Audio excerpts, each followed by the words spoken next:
Good evening, and welcome to the Center for International Governance Innovation, CIGI. My name is Jim Blight. I'm on the faculty of CIGI's sister institution, the Balsillie School of International Affairs. In a couple of years, the Balsillie School will occupy the space adjacent to this marvelous building, where today there's a gigantic crane and piles of drywall and many signs indicating that this space is off limits to anybody without a hard hat and steel-toed boots. In due course, those entering the space next door will more likely carry briefcases than blueprints.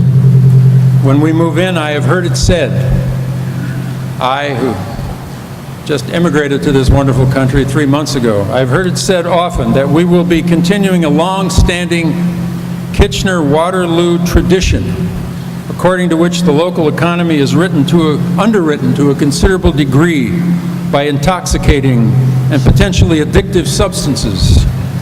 First beer, then whiskey, and now, of course, the blackberry.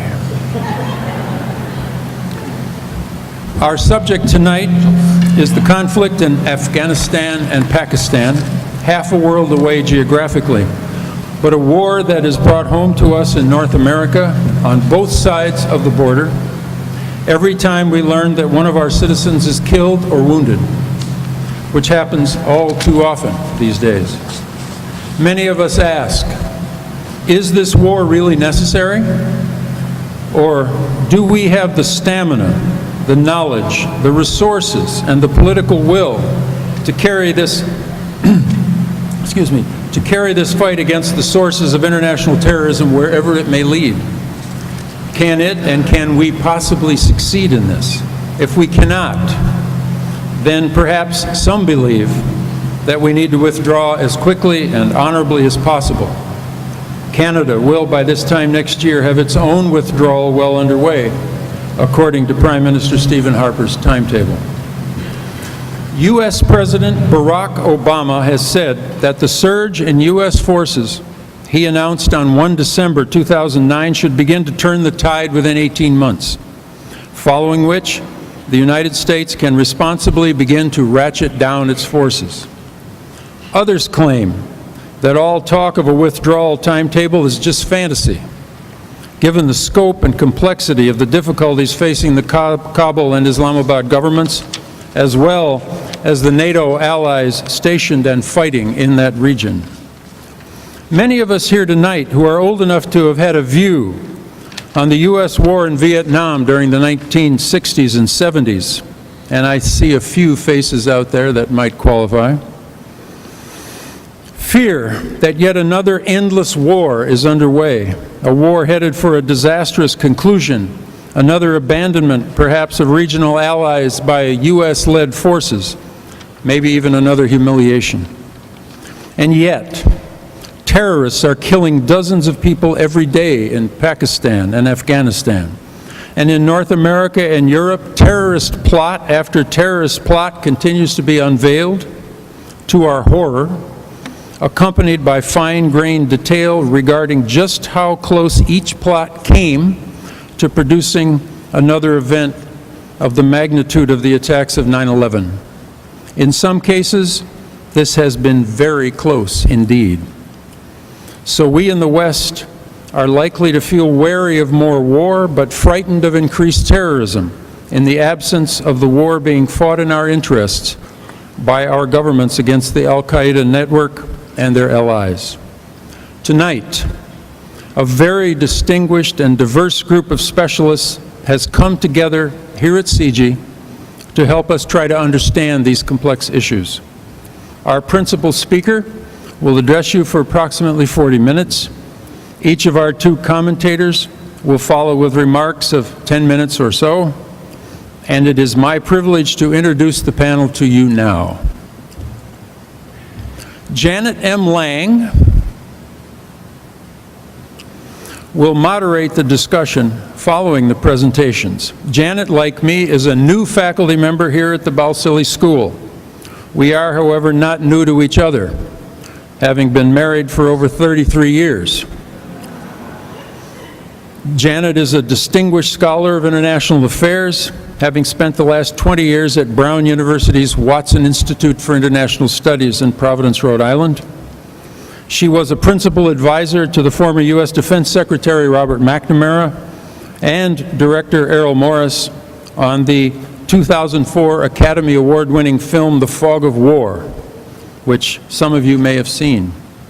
She is also, in common with her mother and her other Southern Italian ancestors, shrewd and tough, and thus an ideal moderator whose requirements are make it short and get quickly to your point. Questions will be submitted in writing from the audience. You'll find paper and pencil near each seat. If appropriate, please specify which of our 3 panel members to whom your question is directed. Our staff members will pick up the questions at the end of each aisle at around 8:15 p.m. or so, and then hand them to Janet, and the Q&A will begin.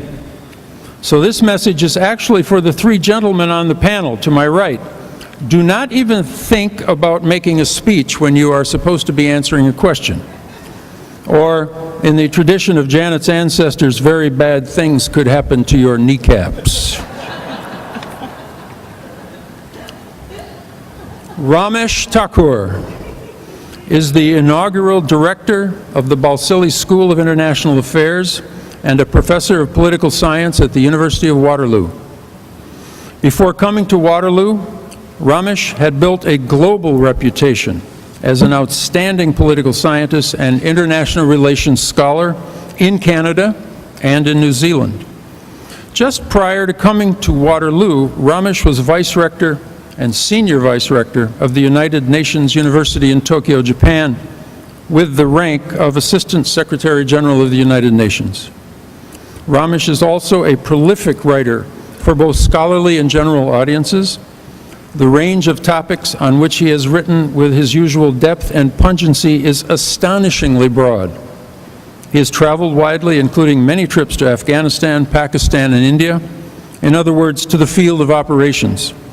Ramesh is a first-rate academic, but an academic who is at home in the deserts of Afghanistan as he is in the halls of academe. The Roman playwright Terence once wrote that nothing human is alien to me. I think it can be said of Ramesh Thakur, as a few others, nothing international is foreign to him.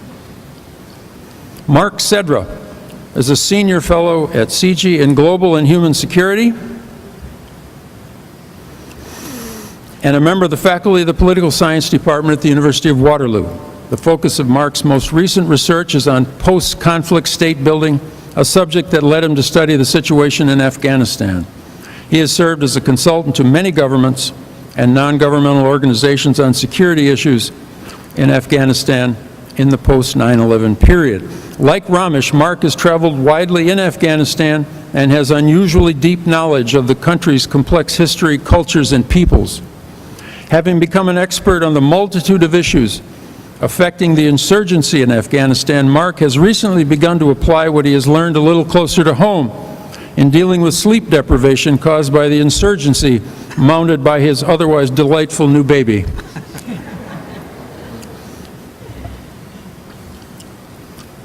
Our featured speaker tonight is Mr. Bruce Riedel.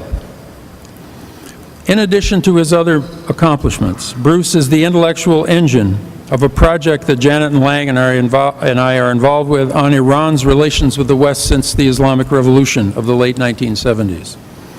Our speaker's topic, Barack Obama's approach to the conflict in Afghanistan and its implications for the region, the United States, for North America, and for the world, could hardly be more timely.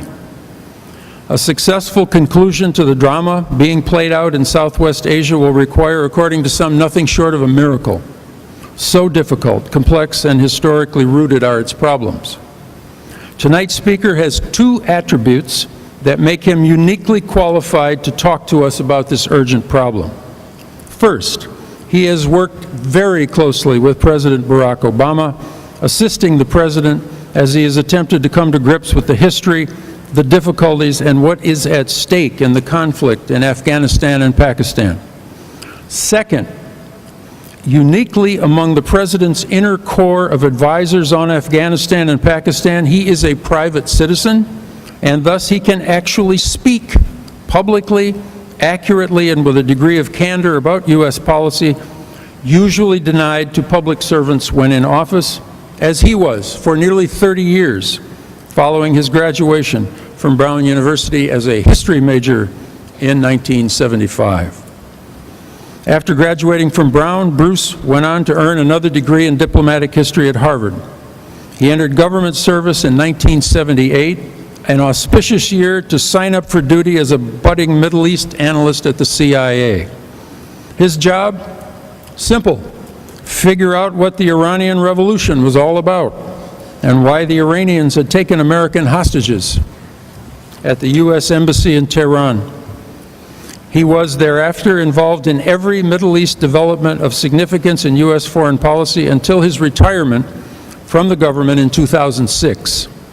During that period, he advised Presidents George H.W. Bush, Bill Clinton, and George W. Bush from posts in the White House, the Defense Department, and the CIA.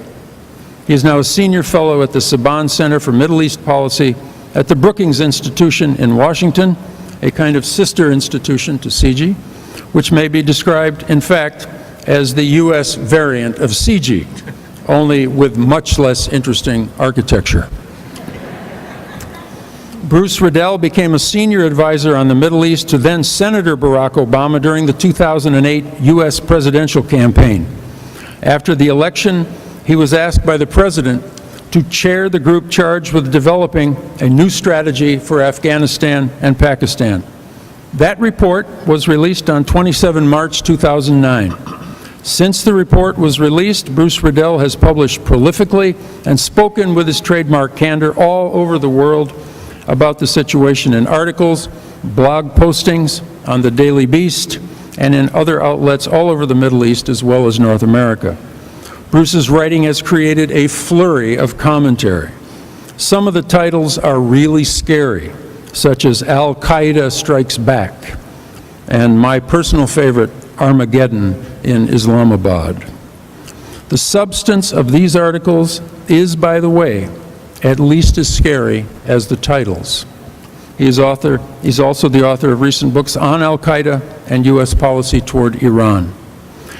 The economy and other domestic U.S. issues faced by the Obama administration are truly daunting and numerous, yet Bruce is far from alone in believing that the conflict in Afghanistan and Pakistan, a conflict the President inherited, but also a war the U.S. President embraced as necessary, will ultimately come to define the presidency of Barack Obama. Tonight, our speaker will address this potentially defining issue head-on. The title, Obama's War, Prospects for the Conflict in Afghanistan and Pakistan. Ladies and gentlemen, please welcome to Uptown Waterloo on his first visit, Mr. Bruce Riedel.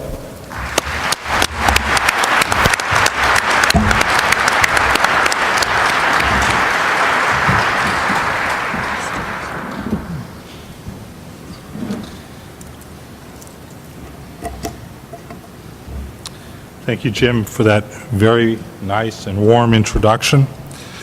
Thank all of you for coming tonight. I'm honored by your presence and your decision to come out here. I especially want to thank the Consul General of Pakistan from Toronto for coming and gracing us with his presence. I'm pleased to be on such a distinguished panel at such a distinguished institution today to talk about what I believe is probably the single most difficult foreign policy issue facing the United States today. The war in Afghanistan and Pakistan, the war against Al-Qaeda, and the struggle against terrorism. I'd like to start by taking you back 12 years to the 23rd of February, 1998, to the small city of Khost in eastern Afghanistan.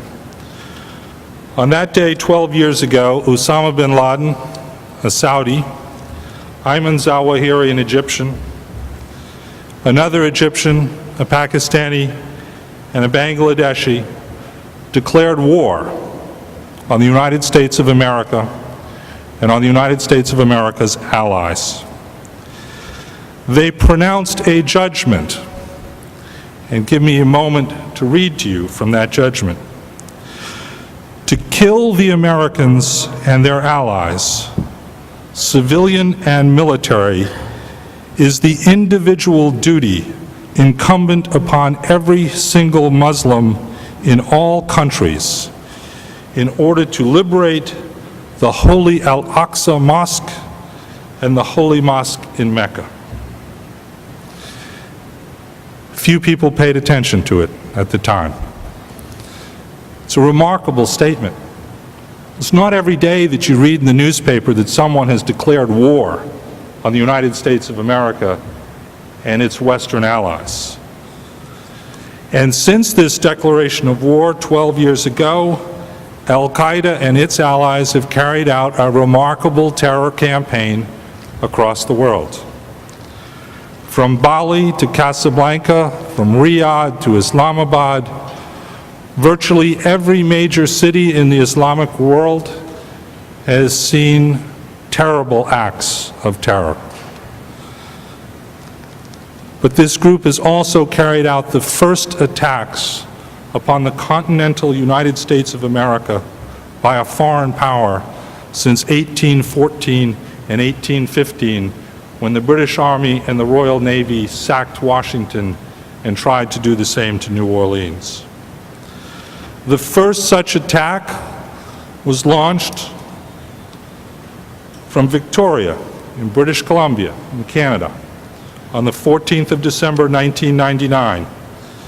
It was a plot by an Algerian who'd immigrated illegally to Montreal and who planned to blow himself up at Los Angeles International Airport on New Year's Eve, 1999. He was stopped at Port Angeles in Washington, and the plot was uncovered. In 2009, especially in the last 6 months of 2009, we have seen an unprecedented wave of attacks by Al-Qaeda on the continental United States of America.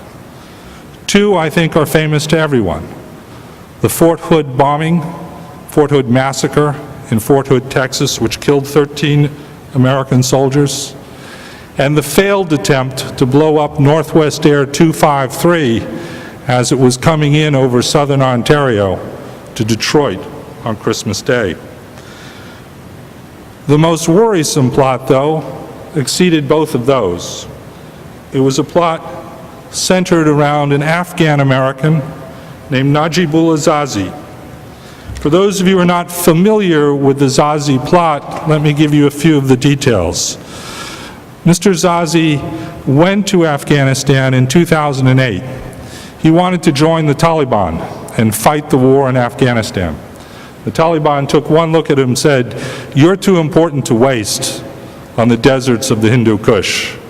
We're going to teach you how to make bombs and send you home to America." And that's what they did. He recruited 2 compatriots. They learned how to make bombs, and they had produced the bombs. They planned to attack New York City on the anniversary of 9/11 last year, on Monday, the 14th of September.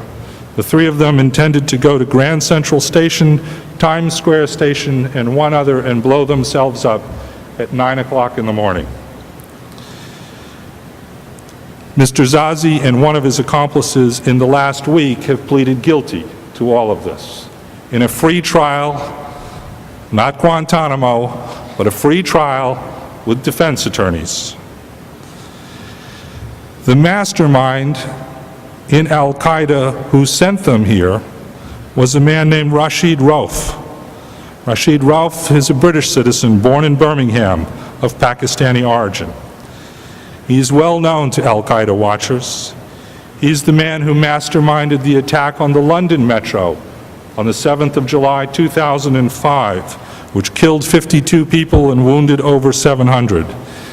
And he was involved in the 2006 failed plot by Al-Qaeda to simultaneously blow up 7 or perhaps 10 jumbo jets as they were flying across the Atlantic from Heathrow to New York City, San Francisco, Chicago, Washington, Montreal, and Toronto.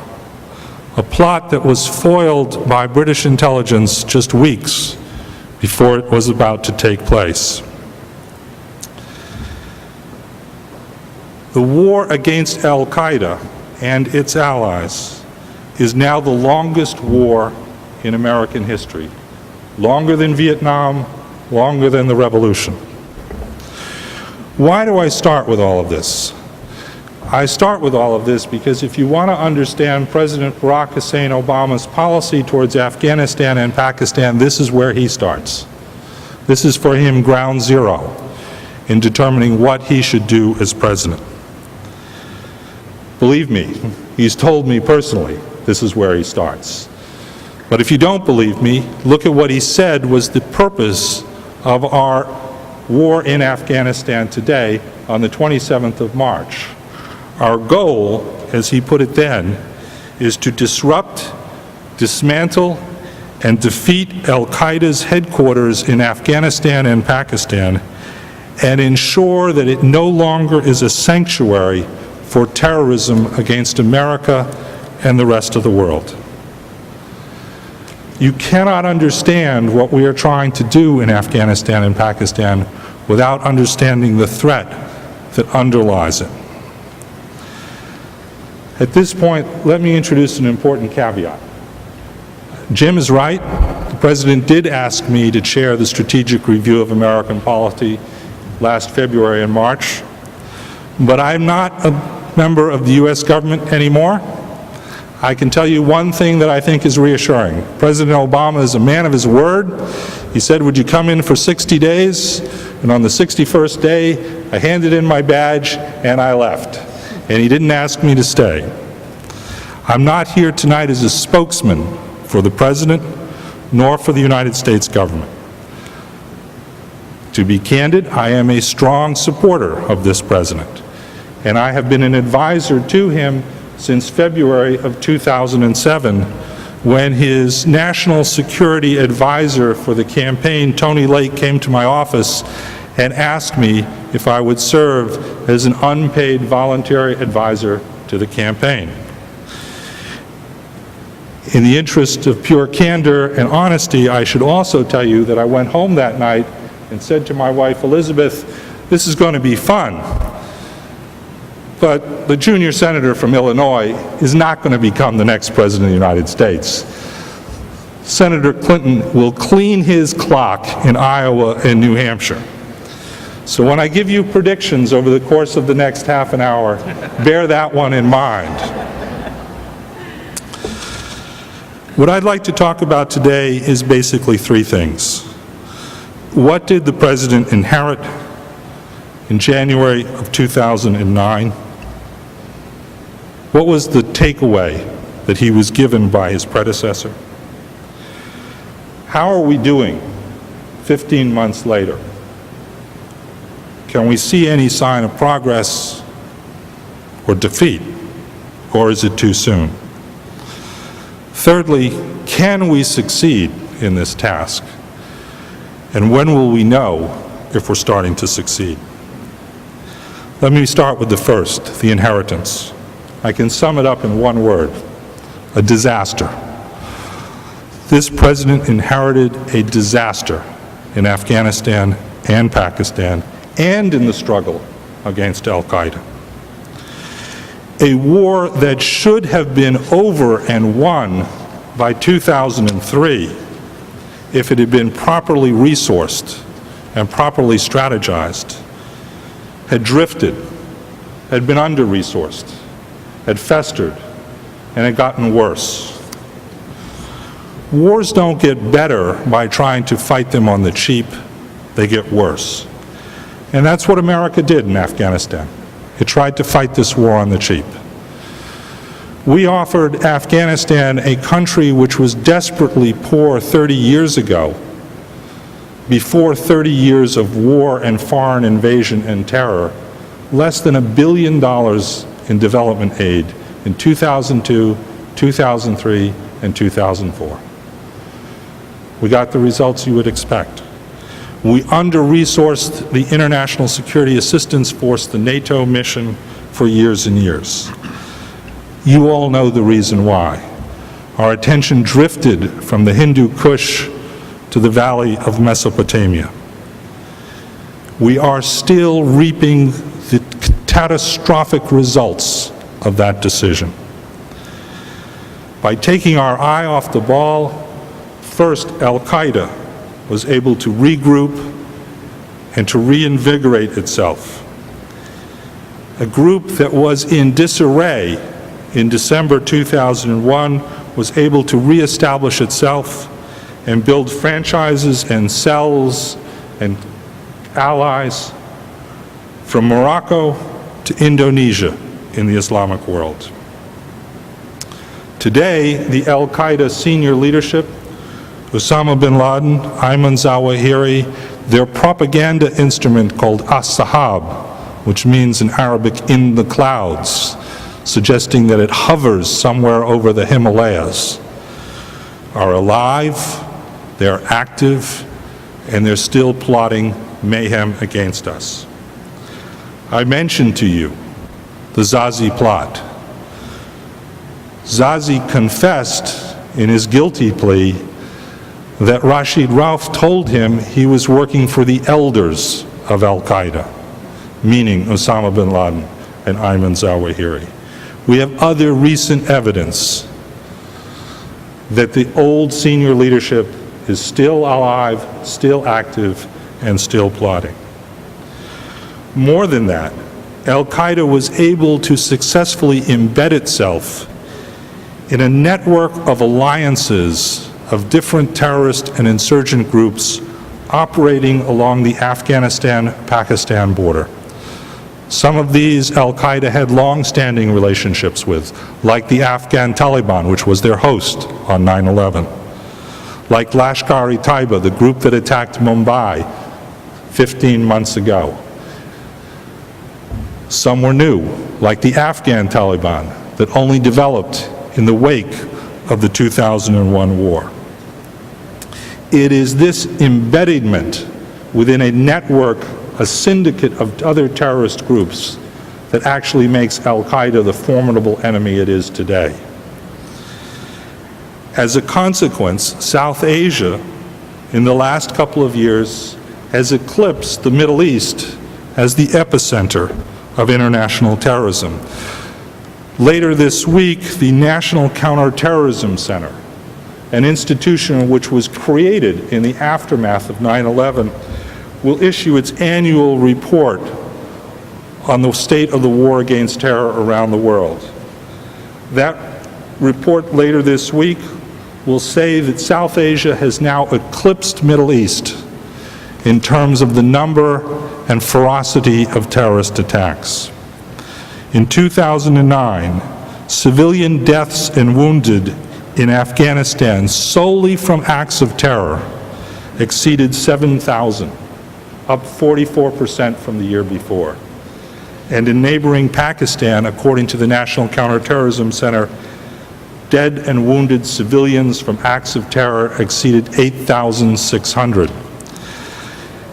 A Pakistani think tank has recently reported even higher numbers, that 25,000 Pakistani civilians were killed or wounded in acts of terror last year. The chief of Pakistan's Army Staff, General Kiani, when he was in Washington a few weeks ago, said that 10,000 Pakistani soldiers died or were wounded last year fighting the militants along the Afghan-Pakistan border, including 74 officers of the Pakistani Intelligence Service, the Inter-Services Intelligence Directorate, or ISI. In Afghanistan, what was the forgotten war, as I said, was under-resourced and drifted.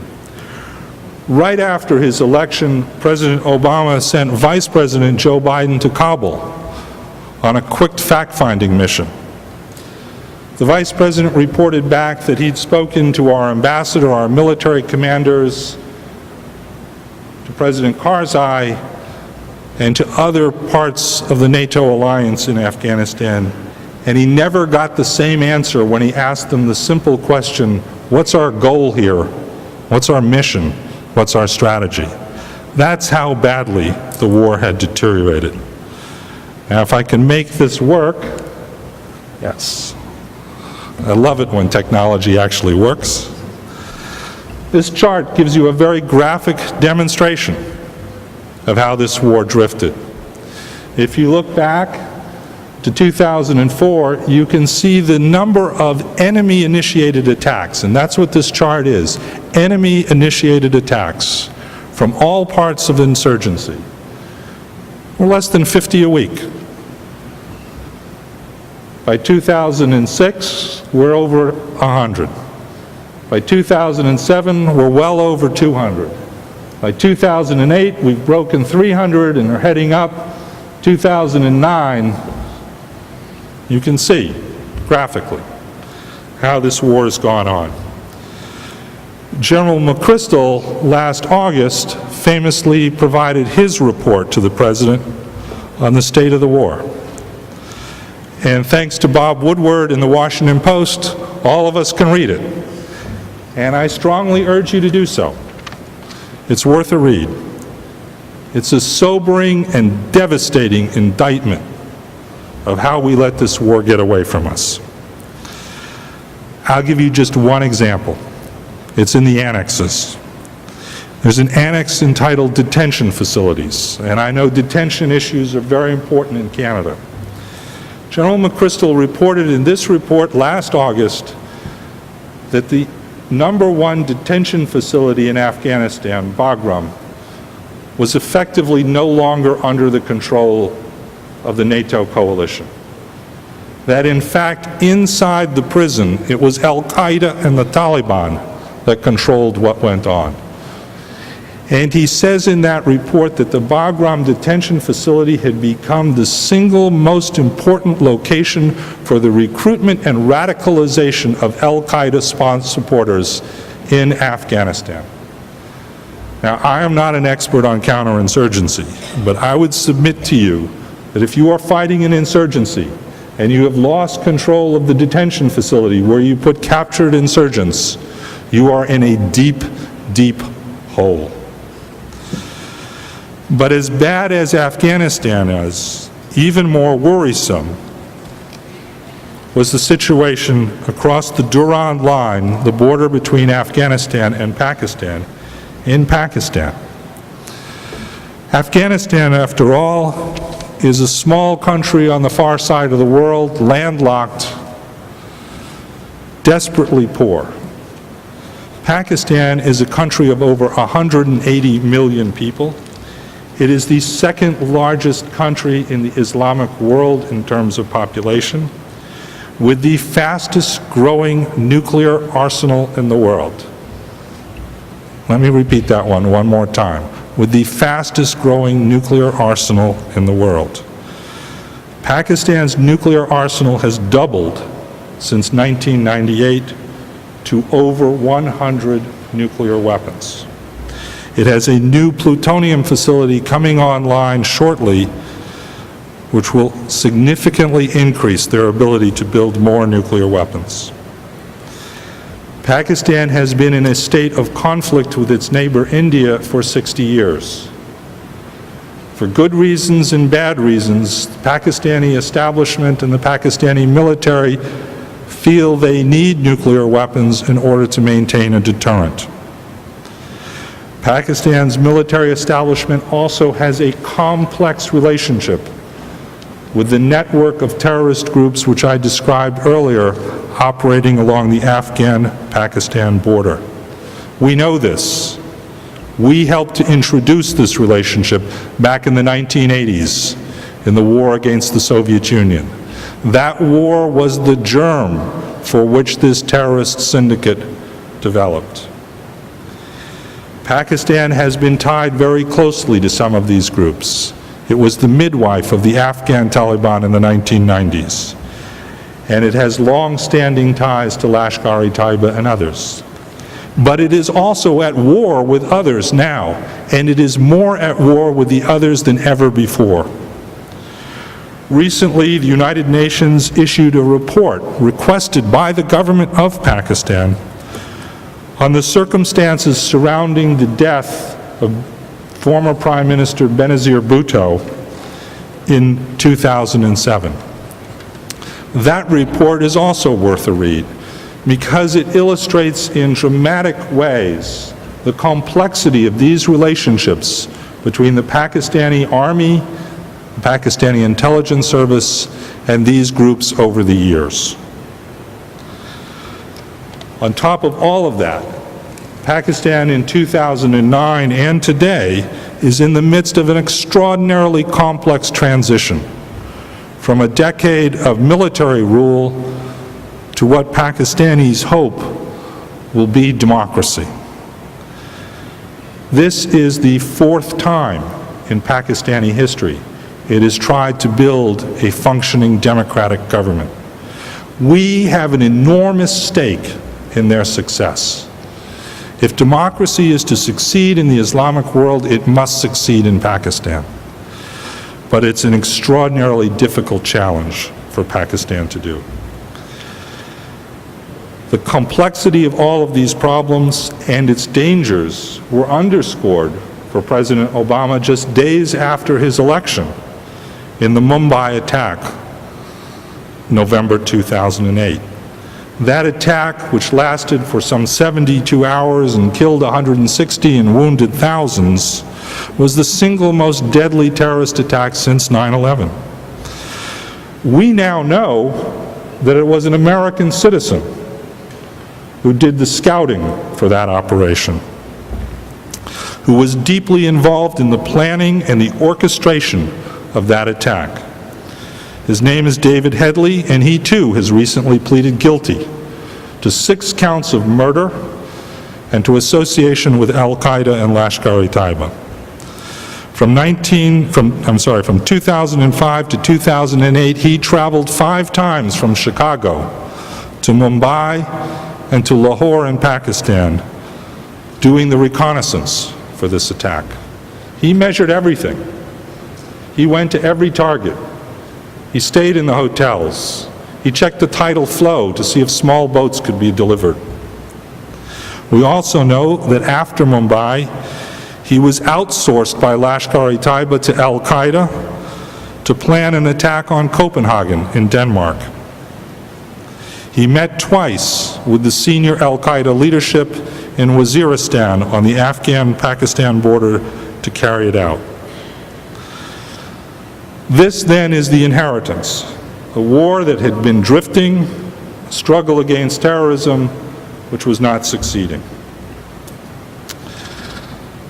President Obama does not have a time machine. He couldn't go back in 2009 and say, hey, let's fix it. Let's do it right in 2003, 2004. This is the inheritance he had. He fundamentally had 2 choices. One, we could quit and give up and take the risk of Al-Qaeda having an even larger safe haven and sanctuary. Or 2, we could try to salvage this mission and see if we couldn't make it succeed yet. He chose the latter. The response he developed is a very complex one. It involves regional and international policies. It involves military force, diplomacy, and public diplomacy. One facet at the high end is increased attacks against the leadership of Al-Qaeda in Pakistan using CIA drones. This is supposed to be a clandestine covert operation, but since everybody in Washington talks about it all the time, I'll talk about it too. This operation began in 2007. In 2007, we launched 7 drone attacks against Al-Qaeda. We missed 7 out of 7 times. In 2008, the Bush administration launched roughly 20 and began to score some important hits. President Obama ordered a massive increase in the periodicity of these attacks and in the infrastructure to support them. There were over 50 drone attacks in 2009, and we began to have some very significant hits. The pace is even faster today, and by the end of this year, we will exceed over 100 drone attacks in Pakistan. Al-Qaeda has struck back viciously, and I'll talk about that more in a minute. The directors of Central Intelligence have an unfortunate habit of constantly overselling the drones. They keep writing the obituary of Al-Qaeda. Al-Qaeda is not going to die from drone attacks. Drone attacks are an important weapon, but they're a tactic, they're not a strategy. But they are having impact, and let me give you one dramatic example. Ayman Zawahiri, the number 2 in Al-Qaeda, used to issue an audio or video message every other week. He did that for 3 years. He talked about everything. He talked about the global financial crisis. He talked about the housing balloon in the United States. He talked about climate change. He talked about every terrorist incident that went on. I'm sure if he was still up to form, he would have talked about the Canadians' victory last night today. But he hasn't been on the air since December. He hasn't made a peep. A man who I used to refer to as the chatty catty of international terrorism either has suddenly developed laryngitis or a severe case of worrying about where the next hellfire is going to land. This targeted movement against the leadership of Al-Qaeda has not only happened in Pakistan, it's happened in Iraq, it's happened in Yemen. But that's not going to bring us victory. We have to also include the other end of the spectrum, the war of ideas, the battle for the hearts and minds of the Islamic world. Al-Qaeda has developed a complex and sophisticated narrative to explain why every Muslim should go out and murder every crusader and Zionist. And by the way, that's you out here.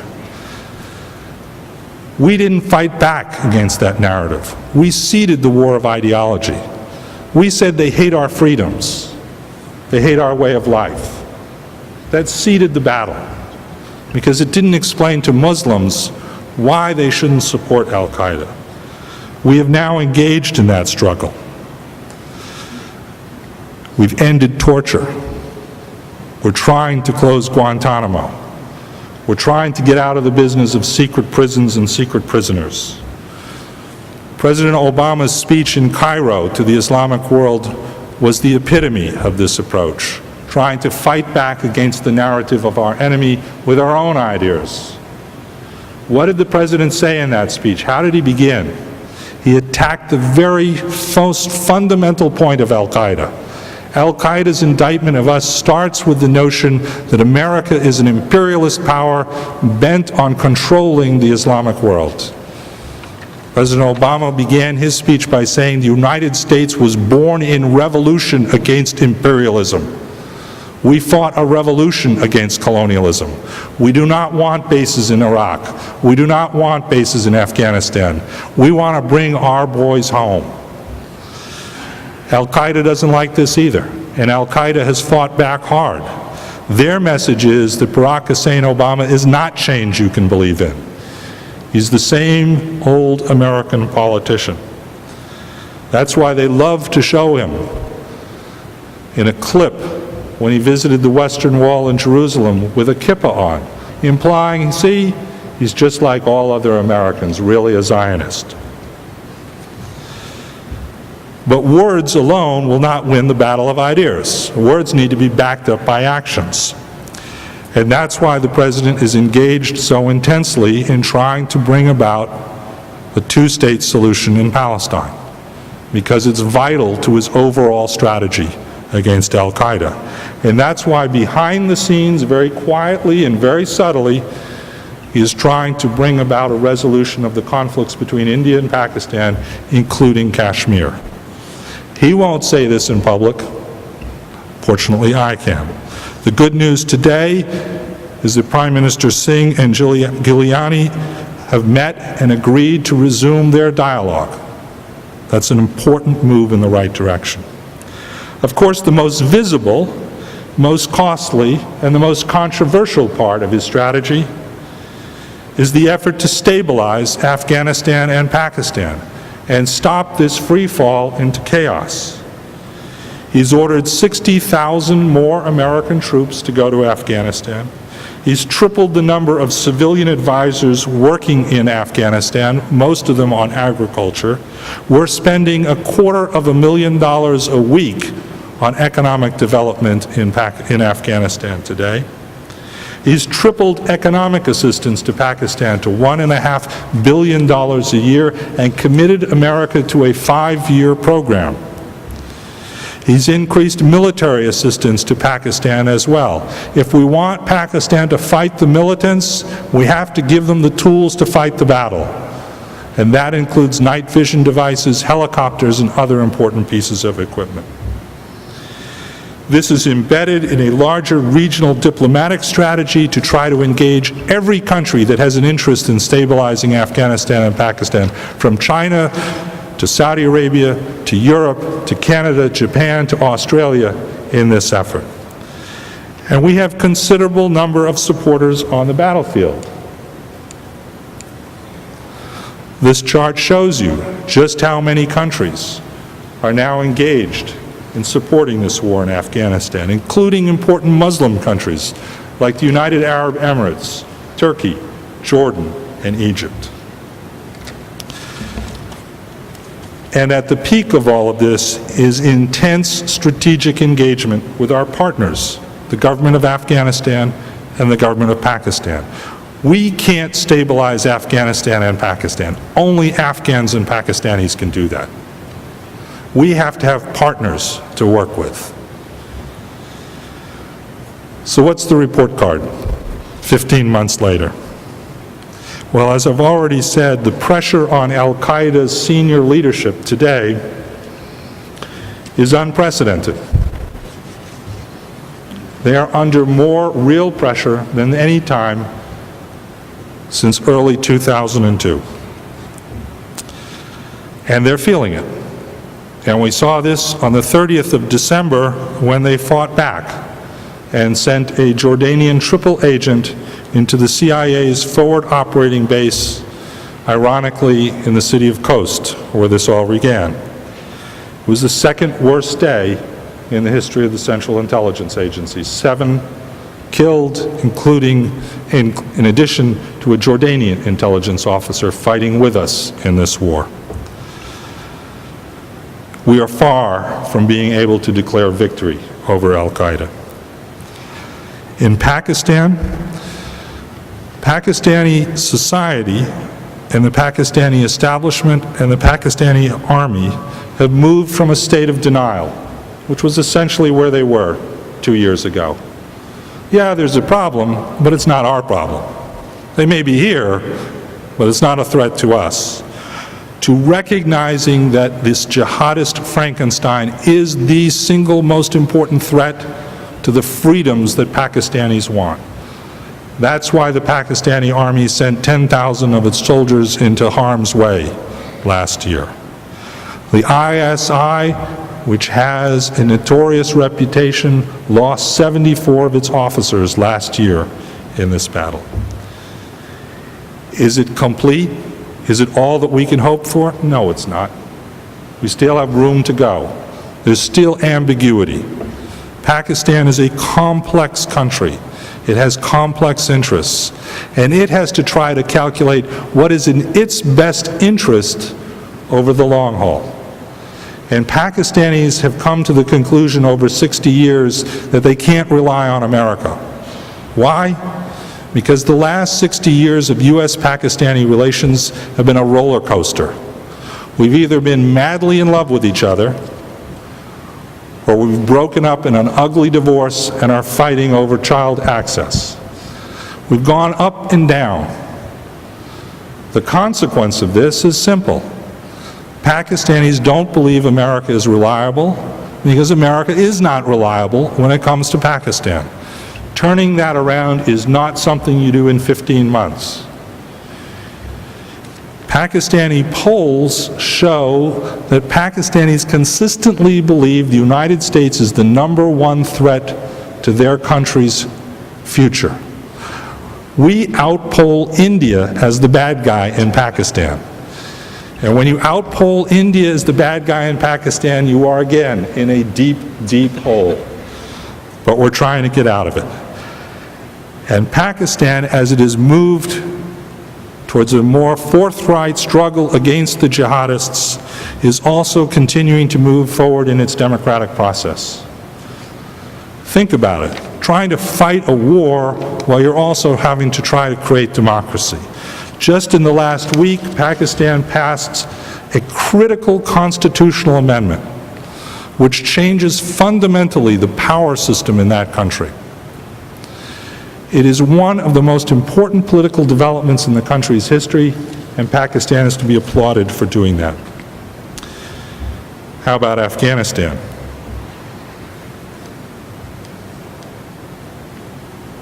It's not pretty. We haven't turned this one around. The military war is still not going in the right direction. And worse than that, in 2009, we had a very significant political setback. The presidential election in Pakistan last year, which was supposed to be an opportunity to reinvigorate the Afghan government, to give new legitimacy to the Afghan government, to set a path against corruption in Afghanistan, was a disaster, a fiasco. There was massive election fraud. President Karzai had over 1 million fraudulent ballots passed for him. Even by the standards of Florida, that's election cheating. He got caught. He got away with it. Instead of new legitimacy, we had a setback. This may be the Achilles heel of the president's strategy. We may look back a year or 2 years from now and say, we lost it then. We needed a partner, and we didn't get it. And we can't blame this one on the Bush administration. This happened on the president's watch.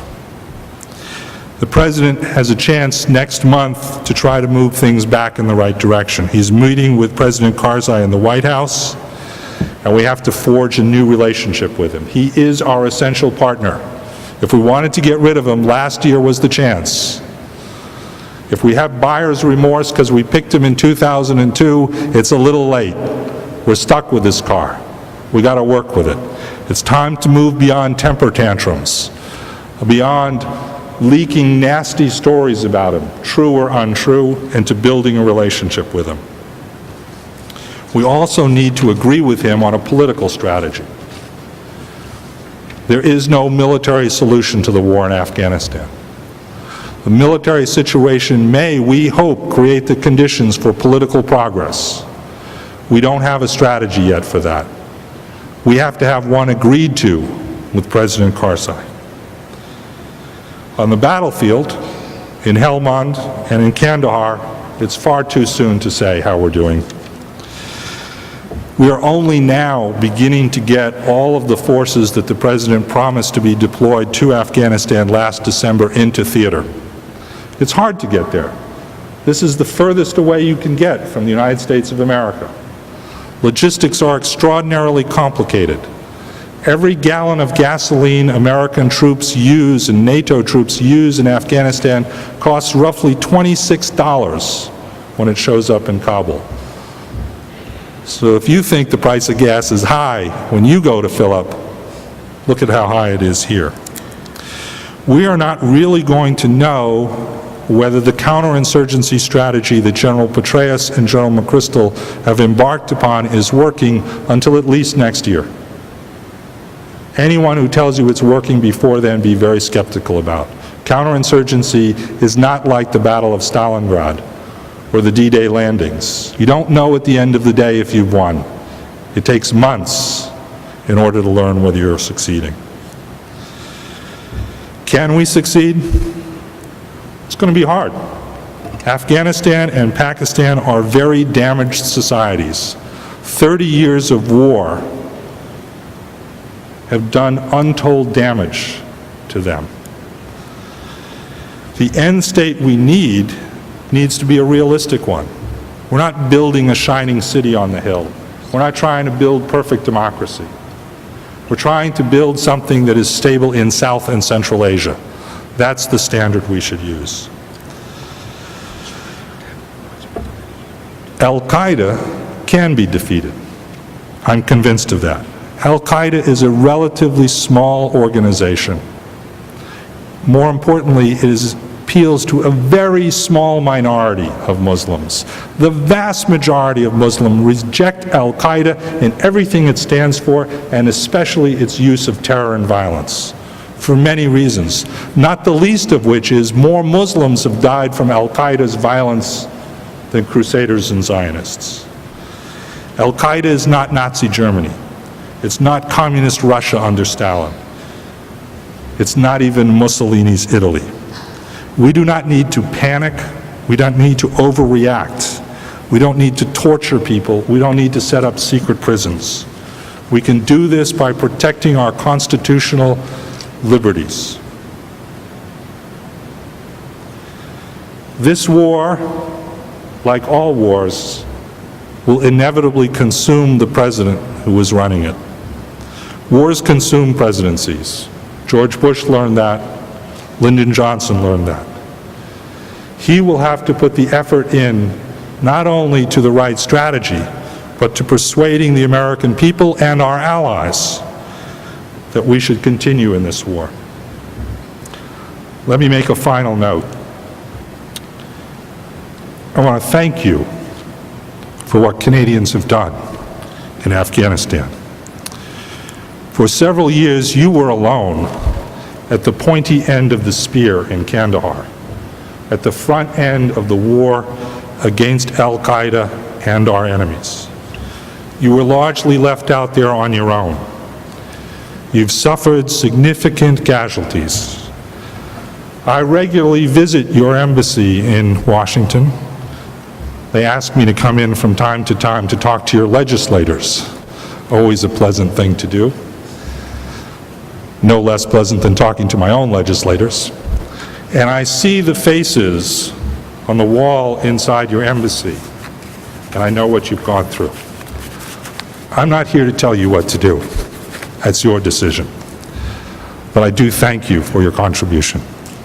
Thank you very much for your attention.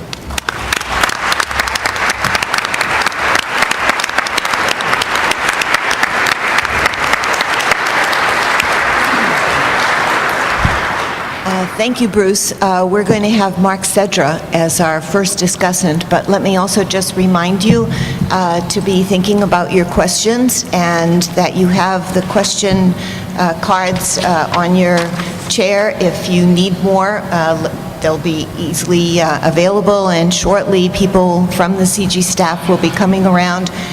I guess we pass them to the ends this way. When you see people coming down there to get your questions there. So first Mark Cedra and then Ramesh Thakur.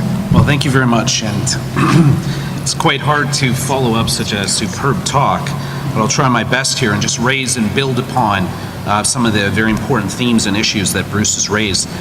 Every year, every talk I've given this year, I say that since I've been working on Afghanistan, which has been for 9 years now, every year seems to be a tipping point for the country, that this is going to be the crucial year that's going to determine the fate of the conflict in Afghanistan. Well, 2010 may actually be the year that deserves that title more than any other. And the problem is that time really doesn't appear to be on our side. The Dutch and us, the Canadians, are pulling out in 2011 for our military forces out of Afghanistan, and the United States is going to reevaluate its position a year from now, looking at the effects of this new approach of President Obama and the new counterinsurgency strategy. The problem is state building, reconstructing a war-torn society takes a long time. It takes decades. It's a generational process, and setting time limits often can be counterproductive. one of the most disturbing things I see in Afghanistan when I go back, and I'm there a couple times every year, is that consent in Afghanistan for the international presence, for this new regime, the Karzai regime, is starting to fade. This was always the strength of Afghanistan, that there was a majority of the Afghans I knew, every poll that was undertaken showed that the vast majority of Afghans supported the reconstruction process. More and more Afghans are now sitting on the fence. They're sitting on the fence because they do not see their life improving. They don't see the peace dividend they've been promised. They've seen security the security situation only deteriorate. Moreover, they see Western donor states starting to lose their resolve. They're pragmatic. They want to be on the right side when the dust settles, so they're sitting on the fence. This was always the difference between Afghanistan and Iraq. Iraq, then consent never existed. There was never a majority of Iraqis who supported the international engagement, the U.S. mission in Iraq. There has been that consent in Afghanistan, but it's beginning to fray. I'm going to mention a few issues in Afghanistan, and then I'm going to pose some questions on Pakistan, which maybe Bruce can also address in the question period. First of all, in Afghanistan, the first issue I want to talk about is Karzai and this crisis of legitimacy. Well, the recent crisis over Karzai's remarks that he would consider joining the Taliban if Western pressure on him persisted, this crisis has blown over already. Both President Obama and Karzai have made conciliatory gestures after a tense week or so. There was naturally outrage here in Canada, in the West, over these seemingly bizarre comments. But I think we have to try and understand why they were made, and I think they can be explained by two factors. First of all, Karzai is in a difficult position. His population are very conservative and largely view him as a puppet of the West, criticizing the West, criticizing the Western powers is a way for him to establish his legitimacy in Afghan society. There's a great deal of anger among many Afghans over some of the civilian casualties that have occurred. He's been very adamant in criticizing Western powers. This is nothing new. It's just his language was a little bit more extreme than it was in the past. This is also a reaction to rising Western criticism of President Karzai, both in the media and also through diplomatic channels. One thing we know psychologically about President Karzai is that if you push him too hard, he lashes out. You have to really deal with him with kid gloves. This flap in the short term really doesn't mean a lot. It will be business as usual. Afghanistan is too important strategically to the United States and the Western governments for it to lead to a real breakdown in relations with the Afghan government. However, one thing that does appear to be happening on the ground in Afghanistan is the United States and other Western powers are trying to circumvent the presidential palace. They're trying to work with their favored ministers in government, like the Minister of Interior, Hanif or the Minister of Defense, Rahim Wardak, rather than dealing through the President's office because the relations are troubled. We know that, for instance, Richard Holbrooke does not get along at all with President Karzai, although I'm told that a lot of people don't get along with Richard Holbrooke. But there is certainly major problems in terms of relations between the U.S. administration and the Karzai administration. About the election, yes, Karzai perpetrated, I should say, fraud in the election, but all the candidates did. He just did it the most. Still, we have to remember he would have won the runoff anyway. He would have won the election anyways. He still would have got a majority of the vote. His legitimacy is not a challenge to such a degree that we can say that he cannot lead Afghanistan or move forward with the reconstruction process. The irony of all of this, and I think Bruce alluded to this, was that in 2005, Karzai was the only game in town. I can tell you, and I'm talking about the donors, they talked about Karzai as if he walked on water. He was the key to reform. He was the unifier of all the different ethnic groups in Afghanistan. Now, he's referred to as anti-reform. He's someone who encourages corruption. He's illegitimate and divisive. I think that we have to realize that Karzai is now a fixture in Afghanistan for the next 5 years. We're going to have to deal with him even with the occasional rant or tantrum. Now, the second issue is about the security environment. Now, the Taliban know that the Kandahar offensive is coming. We all know that. It's in the press. One of the things that NATO is doing to reduce civilian casualties is they announce when these offensives are happening, which seems a bit counterintuitive in terms of military logic, but they know it's coming. And we've seen a number of assassination and small-scale attacks start to ramp up in recent days as the Taliban dig in Kandahar city and some of the surrounding districts. What I see is just as disturbing as the rise of insurgent activity in the heartland of the Taliban, in the south and east, is the geographical spread of the insurgency. We're now seeing the Taliban gain a foothold in northern Afghanistan, in western Afghanistan, areas that hitherto they didn't have a presence at all. In a week or so, we are going to publish a paper here at CG by Antonio Giastosi, one of the leading experts on the Taliban and Afghanistan in the world, about Taliban infiltration of northern communities in Afghanistan. That Taliban are actually successfully recruiting Tajiks, Uzbeks, Hazara. They aren't only a Pashtun movement anymore. So this is a worrying sign, a worrying development. I think the coin strategy being adopted by NATO and the United States military is a vast improvement on previous efforts. So I'm somewhat optimistic about some of the operations that we're going to see in the coming year. Previously, NATO went into a district where there were Taliban operations ongoing. They would smash the Taliban, and make no mistake about it, every conventional engagement with the Taliban, NATO has clearly won. But then they'd move on. Like whack-a-mole, move on to the next area where the Taliban sprung up, but as soon as they left, the Taliban would return to the district that NATO just left. This is one of the reasons they did this, is they didn't have the number of boots on the ground to really cover the wide area where the insurgency was operating.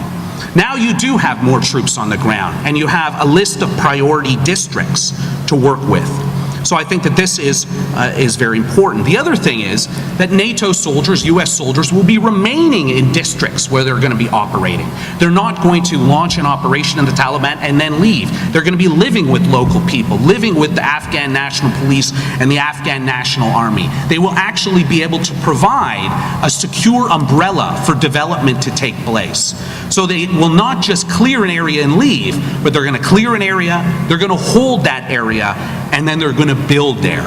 And then in the future, the idea is then they will transfer responsibility over that area to the Afghan National Security Forces. So this is a step in the right direction. Is it too late? I don't know. The coming year is going to say. The third issue of the four on Afghanistan that I'm going to mention is the Afghan National Security Forces, which I'll refer to as the ANSF. The ANSF is widely seen as the key to the exit strategy for the international community. Huge attention and resources are now being devoted to their development. They're pretty lofty targets. They want to train 300,000, there's about 200,000 now by October 2011, and 400,000 within 5 years. What I worry about is that we get too fixated on the numbers game. That is just how many security forces we're training or getting off the training ground, but not the quality of those security forces. And let me give you an example by referring to the police. The head of the NATO training effort in Afghanistan recently admitted that only 25% of current Afghan National Police forces have received formal training. This is despite many billions of dollars been invested in this process, and tens of thousands of Afghan National Police who supposedly did receive training. Moreover, 90% of the police are illiterate. Very, very difficult to write out a police report when you can't read or write. 25 to 30% attrition rate. So 25 to 30% of the police are leaving every year. And it's by far the most corrupt institution in the country. And if you want to talk to me later, I could give you some hair-raising stories about corruption in the Afghan National Police. After NATO's operation in Marjan, Helmand province in February, the local tribes welcomed NATO after the battle had ended, but they told NATO officials, don't let the police come back, we don't want them. That's how bad it's gotten. Bad police in Afghanistan And these are police. The police are the main conduit to the state. They're the main actor that you interact with in a local village, the main representative of the state. This harms the state building and reconstruction process. Let me just quote a Marine commander in southern Afghanistan. He said, "I'd rather have no police than bad police, because bad police destroy local faith and confidence in their government and push the locals to the Taliban. No matter how hard the Marines and the Afghan army work to earn the public trust, bad police can unhinge these efforts in a heartbeat." We have to think long-term in terms of developing the Afghan national security forces. And I worry about talking about handovers of security responsibility. NATO is talking about fully handing over security responsibility for some areas of Afghanistan next year to the Afghan National Police and the Afghan National Army. I'm unsure whether they're going to be ready. Now, the Army has performed better. They are certainly eager to fight. In the Helmand operation, the reports of NATO field commanders is that they were just running over the hill, firing indiscriminately without much actual strategy or tactics. So they're eager to get onto the battlefield, but there's still a long way to go in terms of operational effectiveness. My final issue on Afghanistan, and I'll just make a few remarks about Pakistan, is about peace deals. Finding some sort of agreement with the Taliban is the only way out in Afghanistan. Bonn in 2001 wasn't a peace agreement. Not all the actors to the conflict were at the table. It was a victor's peace among those who were prevailing in this conflict. The Taliban are unwilling to go to the bargaining table right now because they naturally think they're winning. However, this is why it's very important for intensified military engagement this year through the surge to try and change the threat calculus, to make them think that there is a benefit to talking to the Afghan government and the international community. And also the new introduction of a reintegration program to try and draw rank and file Taliban away from the movement through economic inducements can also put pressure on the Taliban movement from below. I think there has to be very briefly a clarification about the reintegration scheme. It's not a buyout. It's not providing money so that the Taliban can go away and possibly take this to buy guns or return to their movement. This is about providing alternative livelihoods, providing them with training to enter the legitimate job market, providing them with some means to take care of their family if they would reject violence. Now, there is, however, the United States has remained skeptical about a high-level engagement with the Quetta Shura, the Taliban leadership. This has to happen eventually, and you have to involve the Pakistanis. We saw recently that there was a rash of arrests of senior Taliban figures in Pakistan. This had nothing to do with increased efforts of the Pakistanis to deal with the Quetta Shura and the Afghan Taliban, but actually a move to ensure that the Pakistanis would be included at the negotiating table, because the figures that they arrested had already engaged in some negotiations with the Afghan government and which had circumvented the Pakistanis. An encouraging sign is also the Saudis are involved in brokering these talks. So these have to be taken very seriously and moved forward. But it is going to take other ducks are going to have to be in a row for these talks to succeed. About Pakistan. The chairman of the U.S. Joint Chiefs of Staff, Admiral Mullen, said, "You can't talk about Afghanistan without speaking about Pakistan." I heard Bruce on the radio the other day, and he said Pakistan is actually the real prize in this entire war, this entire conflict. And he mentioned some of the reasons why: the fastest growing nuclear arsenal, a haven for radical jihadists, and so on. U.S. aid to Pakistan since 2001 has been $17 billion. That's both military aid and civilian aid. The recent Kerry Lugar bill in the U.S. has raised non-military aid to Pakistan to $7.5 billion over the next 5 years. And we also are going to see increased military assistance, both in kind and in terms of resources and equipment. But despite these realities, U.S. policy towards Pakistan is not always clear to me. And I'm always struck by the inability of the United States to influence the Pakistani government.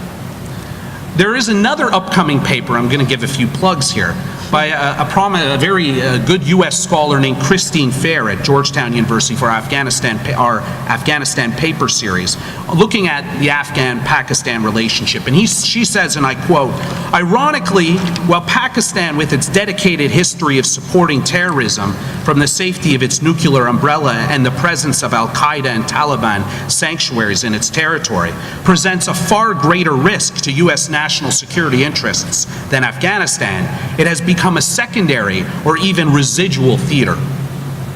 Pakistan doesn't always have common interests with the United States and the West in this area.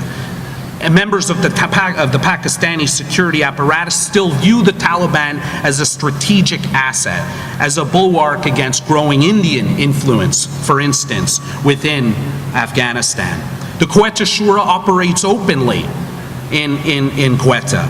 I'm told attends weddings, drives openly in the streets and meets. We have to remember that Afghanistan still very much, Pakistan very much views Afghanistan through the lens of Kashmir and India. And this has to be taken into consideration in any strategic approach.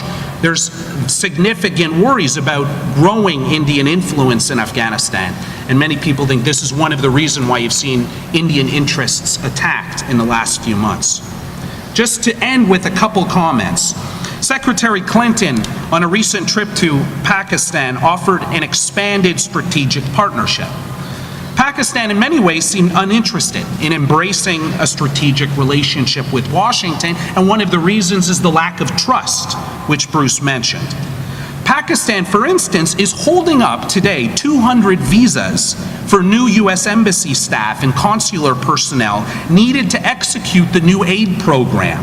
And this was as high as 500 visas in January of this year. So it's improving, but still a significant sign of problems in relations between the United States and Pakistan. The Inter-Services Intelligence Agency of Pakistan regularly whips up anti-U.S. sentiment through the press over, for instance, drone strikes, despite the fact that those drone strikes are launched from Pakistan and with the consent of the Pakistani government, as well as there has been a great deal of hysteria over some of the conditions the U.S. has placed on economic aid. So why does the U.S. have seemingly so little leverage over Pakistan? Well, one reason is, and I talked about this with Bruce before the event here, was that the U.S. needs a transit line into Afghanistan for supplies for NATO and U.S. soldiers. The reality is it's too expensive or politically difficult to take those supplies through Russia or Iran. Pakistan is the only route. So moving forward, I think there has to be both some negative inducements with Pakistan, although I'm not advocating bombing into the Stone Age, as we heard after September 11th, and consider legitimate Pakistani security needs. Pakistan has legitimate security concerns, and those have to be considered in any agreement. Then, 30 seconds I have here. Then there is India and the issue of Kashmir. Over the long term, dealing with this issue, and Obama's intervention is going to be very helpful, would be one way of addressing some of the tensions that affect Afghanistan. That, in the end, some sort of wider regional framework is the key. So as you can see, there's a lot of questions that I've raised with no clear answers. The problem is that time, again, is not on our side. Thank you.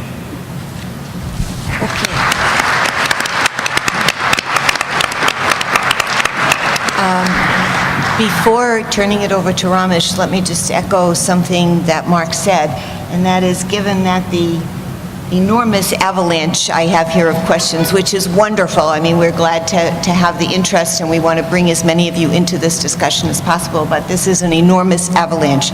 So time is indeed not on our side, and we'll do the best we can.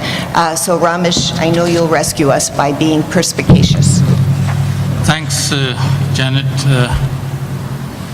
Listening to Bruce, by the end I was reminded of Churchill's immortal comment that you can always trust the Americans to do the right thing having tried everything else first.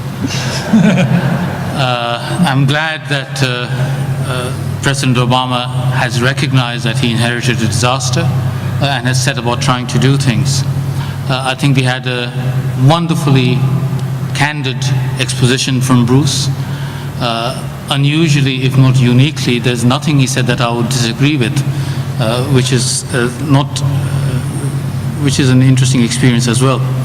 So just some comments on what he said without disagreements. Starting with, I was struck, I think he twice said we are in a deep, deep hole in two different contexts. Well, of course, the familiar saying is, if you do find yourself in a hole, stop digging. And the obvious question is, at which point should Washington decide enough is enough? It's time to stop digging. It is indeed time to get out. I'm not sure we had an answer to that, and I suspect it's because I'm not sure there is an answer to that. There are major difficulties. Having inherited this mess, for the reasons Bruce outlined, I think the United States is very much caught in a damned if we do and damned if we don't situation. There are bad choices and less bad choices. I think we need to recognize that. Another takeaway for me from what he said was the stark recognition of just how interconnected the different terrorist and jihadi networks are, to the point of outsourcing, subcontracting, assisting each other in the full range of operations and activities on a global scale. So the idea that this is someone else's terrorist and their problem and not mine, that idea, I think, needs to be discarded quite quickly and urgently if you're going to get anywhere. And what makes it worse is the other point he was making also. He used the diplomatic words, the military in Pakistan has a complex relationship with these actors. If you deconstruct that, what exactly are the degrees of separation between the jihadist networks and the military intelligence complex? And I might come back to that in a different context in a moment. But what is most striking is that all the different wars he was talking about, they will all be won or lost in Pakistan. Of all countries in the world, that is what matters. And it matters to Pakistan more than to any other country. It matters to Pakistanis more than to any other people. And amongst outsiders, it matters more to Afghanistan and to India than to any other country. It's much more fundamentally important for India that things come right in Pakistan than it is for the United States. And I think that point needs to be understood and appreciated as well. In terms of counterinsurgency, I think at some point the balance will have to tilt away from counterinsurgency to nation building and state building, away from a militarized approach to a civilianized approach. And the counterinsurgency in itself has to be led at some stage primarily by the police rather than the military. But as soon as you say that, you run into the problem that Mark raised, that the Afghan police doesn't have the competence, doesn't have the training, is deeply corrupt, and is seen as a threat by far too many Afghans themselves. And therefore, again, at which point do we say, this is not working, it's not worth a single more Canadian or American soldier's life for this particular thing. That remains a bigger thing. Also, I think we need to move from internationally led to locally owned operations and enterprise. There again, well, who's going to be a partner? Do we have to work with Karzai? Should we? How do we solve this mess? How do we square this circle? Should we talk to the Taliban? Which Taliban? Is there a difference between them? How many are ideologically committed? How many are lifestyle operatives there, in the sense that they don't have adequate alternative opportunities? A couple of minor points, not minor, but in addition, side points if you like. Bruce talked about the importance of the fight for democracy in Pakistan because of the importance of that fight in the Islamic world. Let's not forget Indonesia, Turkey, Malaysia. We actually have examples of successful democratic experiments in the Islamic world.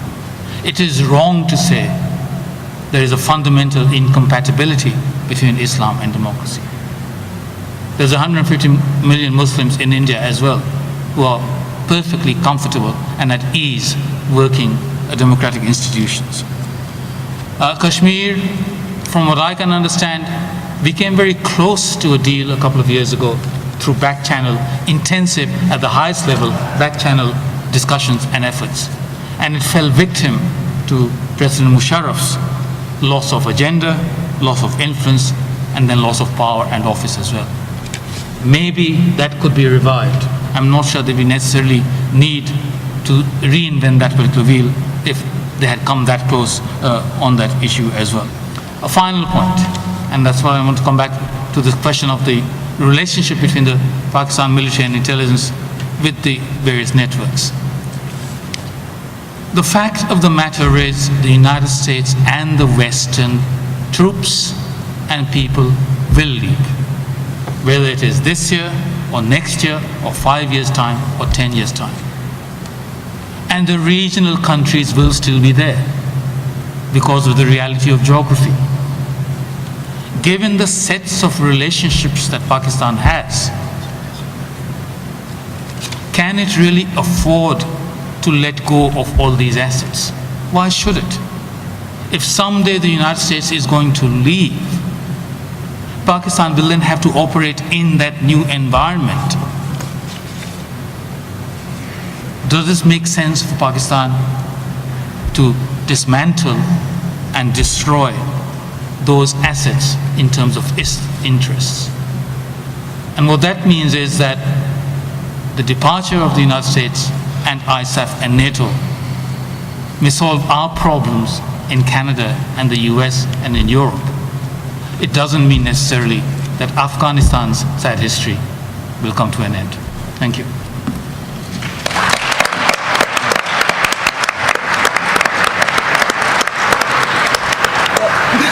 Thank you. Okay.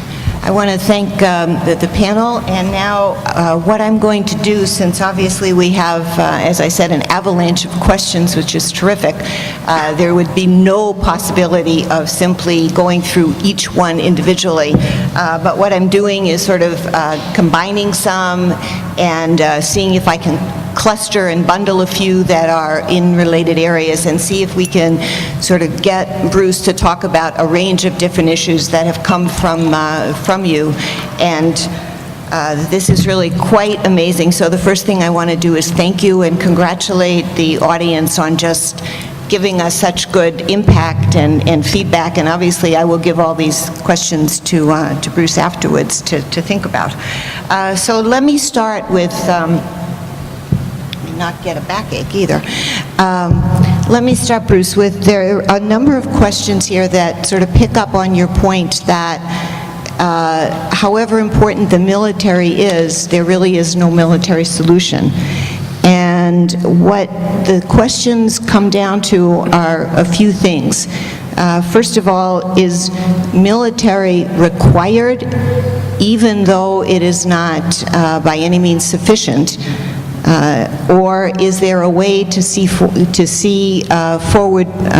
movement without a military victory, assuming you could define a military victory, by the way, is one cluster. And the other avenue that people are asking about is, given that there seems to be a large sense that a military victory is really, shall I say, improbable, why would we move forward on that area with so many resources of blood and treasure? So then the question is to ask you a little bit to flesh out the political strategy that you think Obama and Karzai should pursue.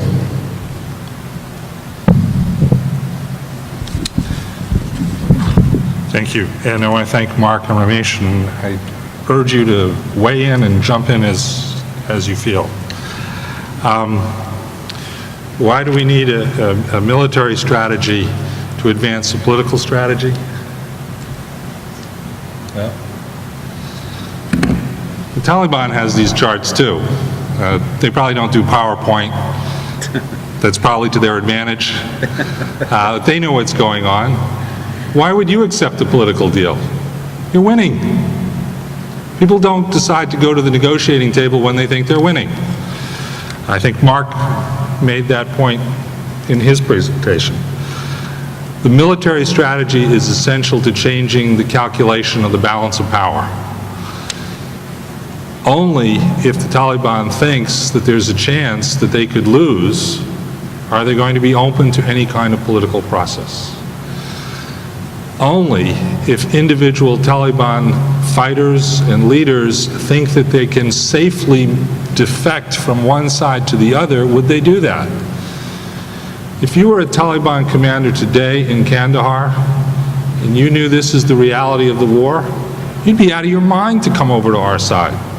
You and your family would be dead tomorrow. The point of the military surge is to try to change the conditions on the battlefield to set the stage for both reintegration, that means foot soldiers, tribal leaders deciding maybe we're not on the winning side anymore, maybe we need to hedge our bet, maybe we should stay out of the fight for a while, and reconciliation, which is the larger process of some kind of political deal. We have nothing to lose, in my judgment, by saying we're open to political process, to political deal. I think President Karzai has been right about this from the beginning.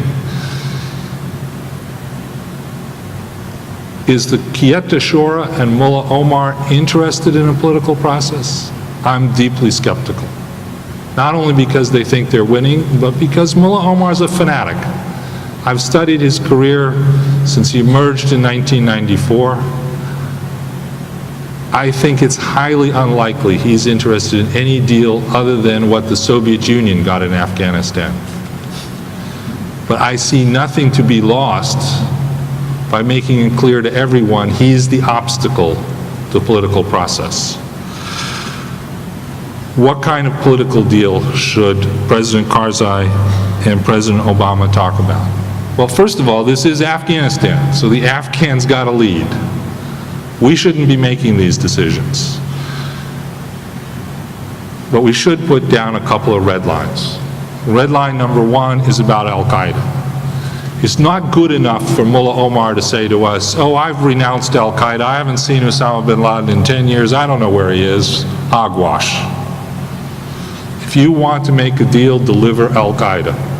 And I mean literally, deliver Al-Qaeda. And if the Afghan Taliban and their friends in the Pakistani Taliban can't deliver Al-Qaeda, nobody can, and they can deliver them. The second question, and this is going to be a very difficult one, is what about the human rights of half of the Afghan population?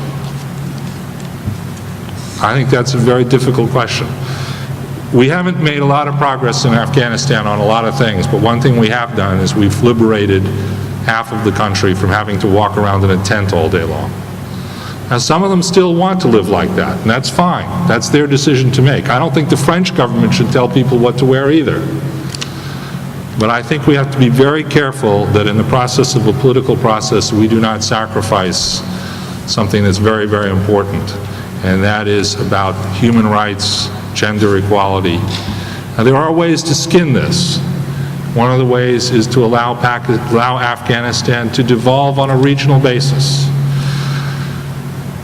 That mores in the Tajik, Uzbek areas will be different than mores in the Pashtun areas. In the end, Afghans will need to decide that. But I think this is a red line that we need to think about long and hard in this process. Okay, thank you. The next issue I want to again bundle here is an issue of the timeline. Okay, so many people have said that they have found your comments quite interesting, reasonable, in terms of all the pieces that are involved in this very complex situation. But the pragmatics of it seems difficult to them.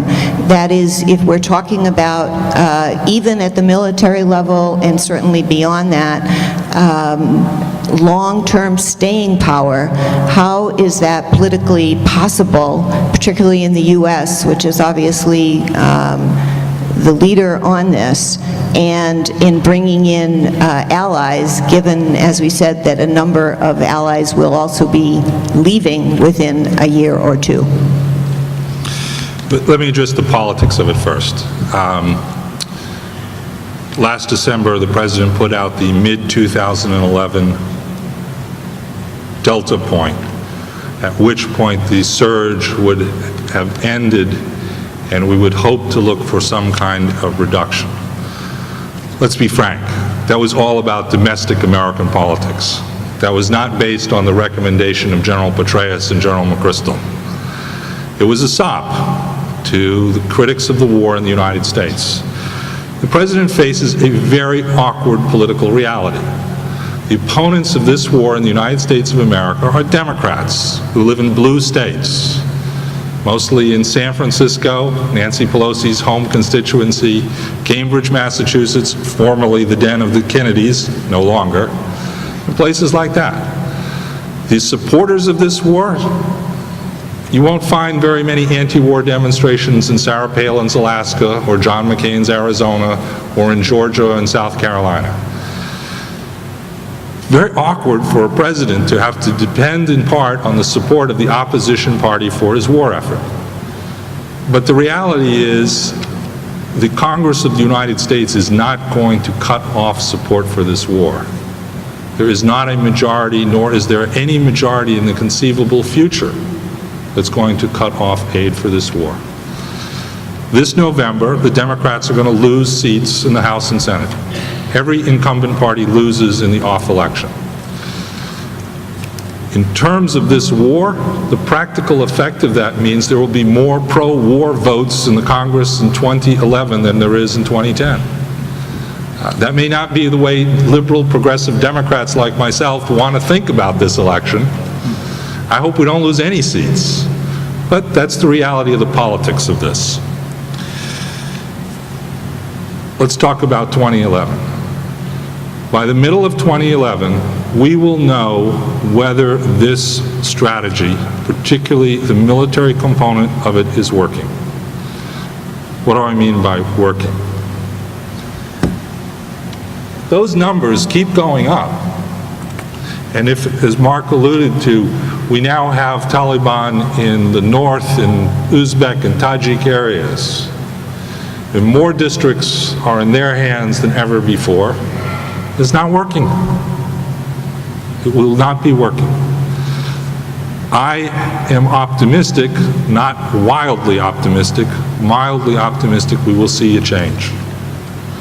My view is if you see that change, if the momentum is no longer going in the enemy's direction, what we will know then is that the strategy we have offers us a way towards a decent outcome. Stability in Afghanistan, not nirvana in Afghanistan, but over time to transition to a position in which it is mostly Afghans who are doing the fighting,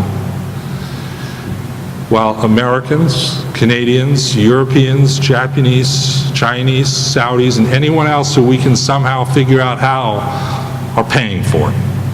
That's a lot better than the solution we have today.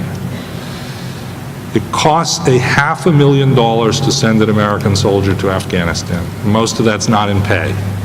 It costs $25,000, actually that's double what it was a year ago, to put an Afghan on the battlefield because we doubled their salary.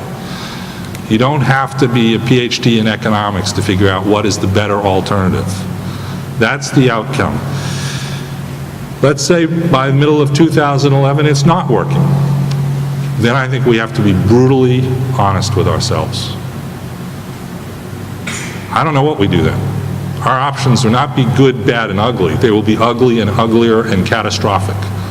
But we will have to admit that the patient that Barack Obama inherited in 2009, which we thought had a pulse, was in fact dead on the table. Let's hope that by middle of 2011, we see some sign the patient is recovering and that we're moving in the right direction. This complex web of military, diplomatic, economic things are producing a synergy that's moving us in the right direction. Then can we withdraw? Well, maybe a token force. But we're certainly not going to be anywhere near being able to draw down from 140,000 or so to some number in the double digits or in the single digits anytime in the foreseeable future. How long will it take before we can get there? Anyone who tells you they know the answer to that is making it up. Don't believe them. Gulp. Okay, for this... Can I say something just very Oh, of course. I don't mean to add to the doom and gloom, but one of the problems... You will. But I will. One of the problems if the strategy doesn't show that it's working by late 2011 is that since 2001, what this has been is an operational pause for the Northern Alliance, who have taken the time to rearm. They were on the verge of defeat at the hands of the Taliban in 2001. You've set the country up for a new round of the most vicious civil war. So the humanitarian consequences of withdrawal next year for the Afghans will be more disastrous than you can imagine. That when we talk about 1 to 2 million Afghans who died during the last 30 years, we're talking about on the similar scale with all of the regional powers, Pakistan, India, Iran, China, the Central Asians, Russia getting involved. They all have their proxies, they're continuing to use them, and they can be activated at a moment's notice. Everyone knows they're all rearming. That's no secret. So this is also what we have to keep in the back of our minds in the eventuality that a withdrawal does happen. Let me continue and expand the gloom and doom. So there are a number of questions that acknowledge the great complexity and difficulties in Afghanistan and related to also issues about Pakistan that Bruce talked about. But a number of you also said that those certainly are not the only fronts. And so what they wanted, we have a number of questions here that say, a group, for example, that say, well, let's even imagine a quote, best case scenario, however minimally you can define that in Afghanistan. Won't that just mean that Al-Qaeda will move to Yemen or other places, and then here we go again, starting basically from scratch? So there's a cluster of things about basically what if they move here, there, and everywhere. And then there's another, to just keep the geography going a little bit, there's also a question about, could you talk about some of the origins of some of the key players in the terrorist networks that are from Saudi Arabia, and what we can or cannot do about that? Certainly. Yes, Al-Qaeda can move, and to some extent, Al-Qaeda today is a truly global terrorist organization. It's the first global terrorist organization in history. It has a headquarters and CEO in Afghanistan and Pakistan. It has franchises in Yemen, in North Africa, in Iraq, in Southeast Asia. But Pakistan and Afghanistan are unique in several ways. First, that's where the nuclear weapons are. And Al-Qaeda is extremely focused on that reality. When Pakistan tested nuclear weapons in May 1998, after India had tested nuclear weapons, the whole world condemned it, with one exception. Osama bin Laden sent a message of congratulations to Pakistan. Two, the network of interrelated groups that we've all talked about here Afghan Taliban, Pakistan Taliban, Lashkar-e-Taiba, Jaish Mohammed, I can name dozens of them, is a force multiplier for al-Qaeda in Afghanistan and Pakistan. In Yemen, they're largely isolated from the rest of Yemeni society. In the Islamic Maghreb, they've been reduced to basically being a kidnapping organization. And in Iraq, we've seen over the last several years how most of Iraqi society ended up rejecting al-Qaeda. Pakistan, Afghanistan, very different for these two reasons. The question of the origins of the players, this is where you get unabashed book pushing. This was not scripted. I actually have the data here to show that you asked it. The Search for Al-Qaeda, which has just come out in paperback with a new postscript, and it's much cheaper if you go to Amazon than if you order it through Brookings, is built around 4 biographies. The biography of Osama bin Laden, the biography of Ayman al-Zawahiri, the biography of Mullah Omar, and the biography of the late Abu Musab al-Zarqawi, the emir of al-Qaeda in Iraq. By looking at their portraits, I try to give you an understanding of what motivates these people. What is it that has made them become what they are today? In the particular case of Osama bin Laden, if you study his life history carefully, where he grew up, what he was exposed to, and if you study his writings very carefully, you'll find that the dynamic force that moved him from being a critic of the House of Saud and a critic of America to being a terrorist was the Israeli-Palestinian conflict. That is the event that shaped his life. If you study Ayman Zawahiri's life, it's even clearer. Ayman Zawahiri became a terrorist in order to help kill Anwar Sadat in 1981. It is the dynamic which, more than anything else, has influenced the narrative and the individuals who are at the heart of al-Qaeda. Now let me be very clear about something. These people are not interested in peace with Israel. They're against peace with Israel. What they want to do is destroy Israel. That's their objective. We will never, ever, ever satisfy them. We should support peace between Israel and Palestinians because a fair, just, and lasting peace between Israelis and Palestinians isolates these fanatics from the rest of the Islamic world and dries up their capacity to find new suicide bombers.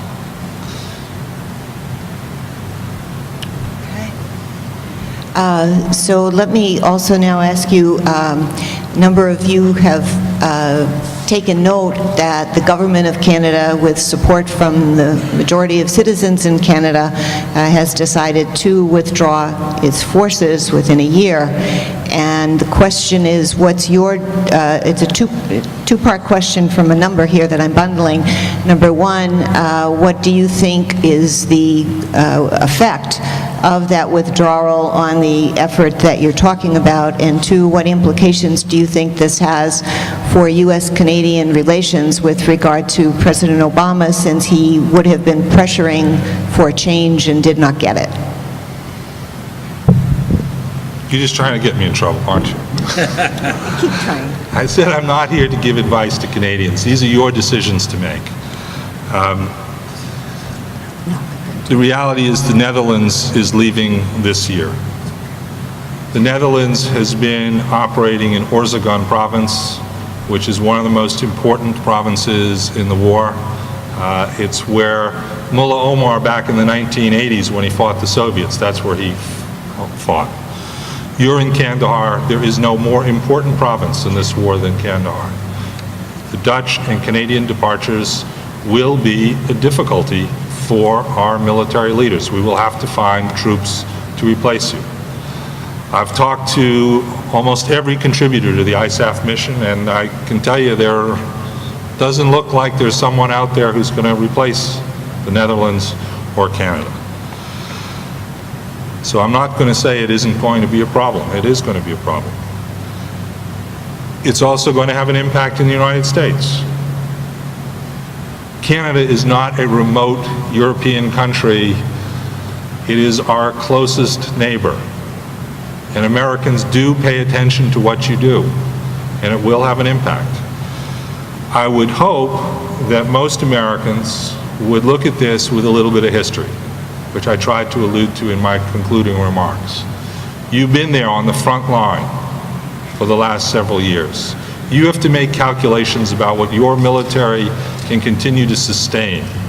I've talked to your military planners in Ottawa, and I understand how difficult a mission it is to sustain this force posture with the overall Canadian military that you have today.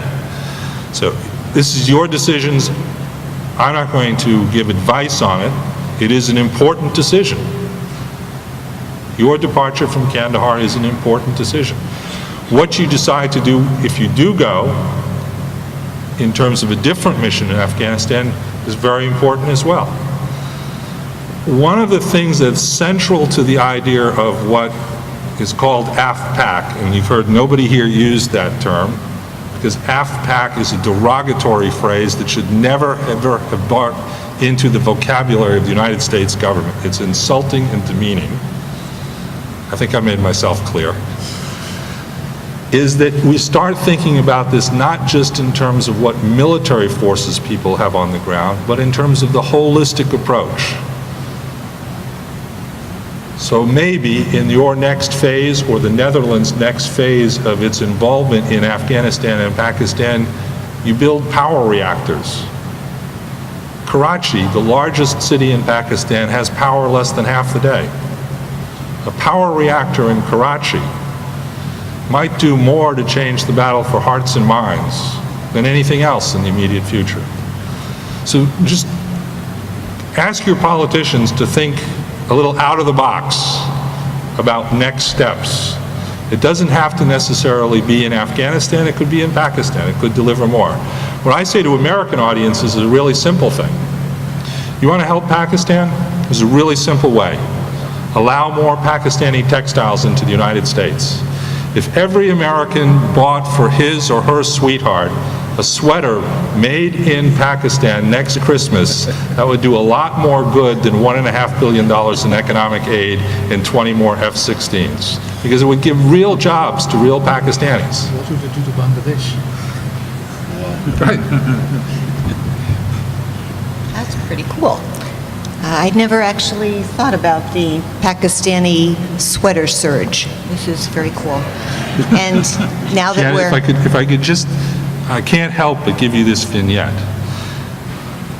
The Congress has agreed to allow more textiles to come into the United States from parts of Pakistan, especially the frontier region, but they've limited the kinds of textiles that can come in so they don't compete to things like bikinis. Now, come on. We're not going to get Pakistan to become the bikini capital of the world.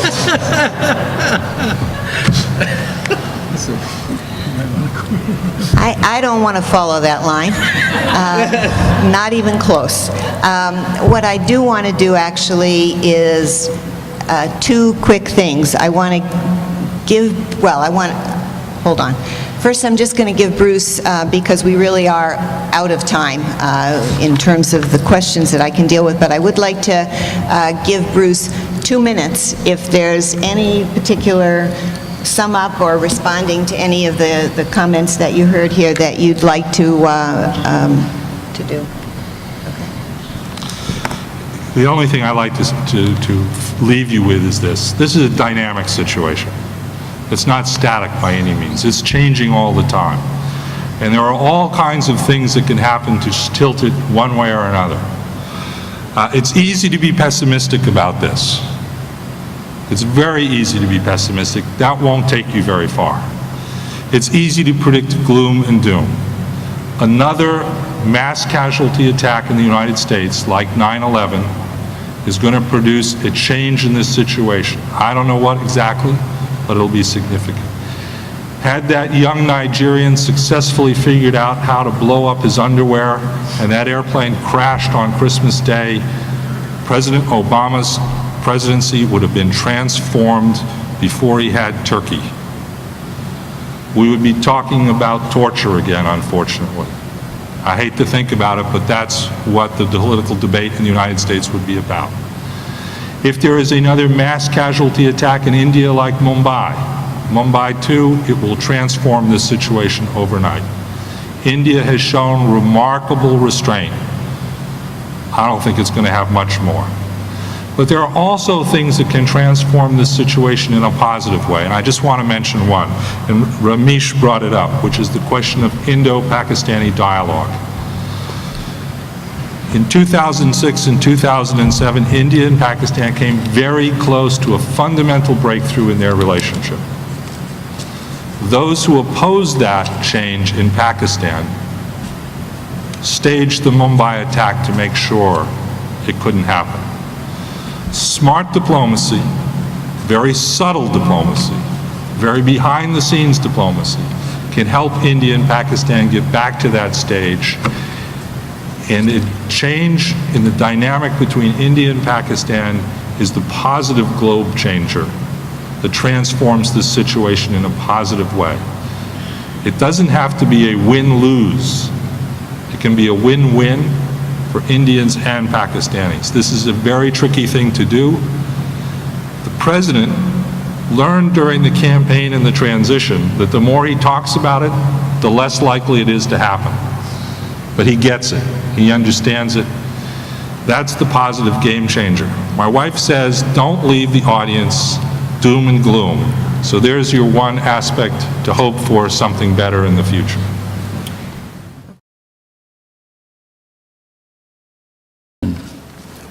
Many of us here tonight who are old enough to have had a view on the U.S. war in Vietnam during the 1960s and 70s, and I see a few faces out there that might qualify, fear that yet another endless war is underway, a war headed for a disastrous conclusion, another abandonment perhaps of regional allies by U.S.-led forces, maybe even another humiliation. And yet, terrorists are killing dozens of people every day in Pakistan and Afghanistan. And in North America and Europe, terrorist plot after terrorist plot continues to be unveiled, to our horror, accompanied by fine-grained detail regarding just how close each plot came to producing another event of the magnitude of the attacks of 9/11. In some cases, this has been very close indeed. So we in the West are likely to feel wary of more war, but frightened of increased terrorism in the absence of the war being fought in our interests by our governments against the Al-Qaeda network and their allies. Tonight, a very distinguished and diverse group of specialists has come together here at CG to help us try to understand these complex issues. Our principal speaker will address you for approximately 40 minutes. Each of our two commentators will follow with remarks of 10 minutes or so, and it is my privilege to introduce the panel to you now. Janet M. Lang will moderate the discussion following the presentations. Janet, like me, is a new faculty member here at the Balsillie School. We are, however, not new to each other, having been married for over 33 years. Janet is a distinguished scholar of international affairs, having spent the last 20 years at Brown University's Watson Institute for International Studies in Providence, Rhode Island. She was a principal advisor to the former U.S. Defense Secretary Robert McNamara and Director Errol Morris on the 2004 Academy Award-winning film The Fog of War, which some of you may have seen. She is also, in common with her mother and her other Southern Italian ancestors, shrewd and tough, and thus an ideal moderator whose requirements are make it short and get quickly to your point. Questions will be submitted in writing from the audience. You'll find paper and pencil near each seat. If appropriate, please specify which of our three panel members to whom your question is directed. Our staff members will pick up the questions at the end of each aisle at around 8:15 p.m. or so, and then hand them to Janet and the Q&A will begin. So this message is actually for the three gentlemen on the panel to my right. Do not even think about making a speech when you are supposed to be answering a question. Or, in the tradition of Janet's ancestors, very bad things could happen to your kneecaps. Ramesh Thakur is the inaugural director of the Balsillie School of International Affairs and a professor of political science at the University of Waterloo. Before coming to Waterloo, Ramesh had built a global reputation as an outstanding political scientist and international relations scholar in Canada and in New Zealand. Just prior to coming to Waterloo, Ramesh was Vice Rector and Senior Vice Rector of the United Nations University in Tokyo, Japan, with the rank of Assistant Secretary General of the United Nations. Ramesh is also a prolific writer for both scholarly and general audiences. The range of topics on which he has written with his usual depth and pungency is astonishingly broad. He has traveled widely, including many trips to Afghanistan, Pakistan, and India. In other words, to the field of operations. Ramesh is a first-rate academic, but an academic who is at home in the deserts of Afghanistan as he is in the halls of academe. The Roman playwright Terence once wrote that nothing human is alien to me. I think it can be said of Ramesh Thakur, as a few others, nothing international is foreign to him. Mark Sedra is a senior fellow at CG in Global and Human Security and a member of the faculty of the Political Science Department at the University of Waterloo. The focus of Mark's most recent research is on post-conflict state building, a subject that led him to study the situation in Afghanistan.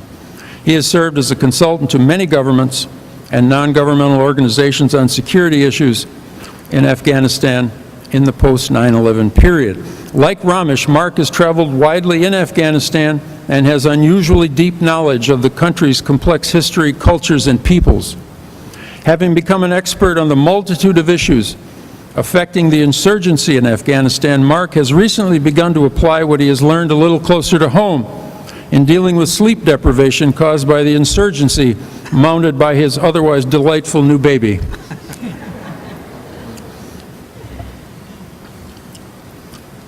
Our featured speaker tonight is Mr. Bruce Riedel.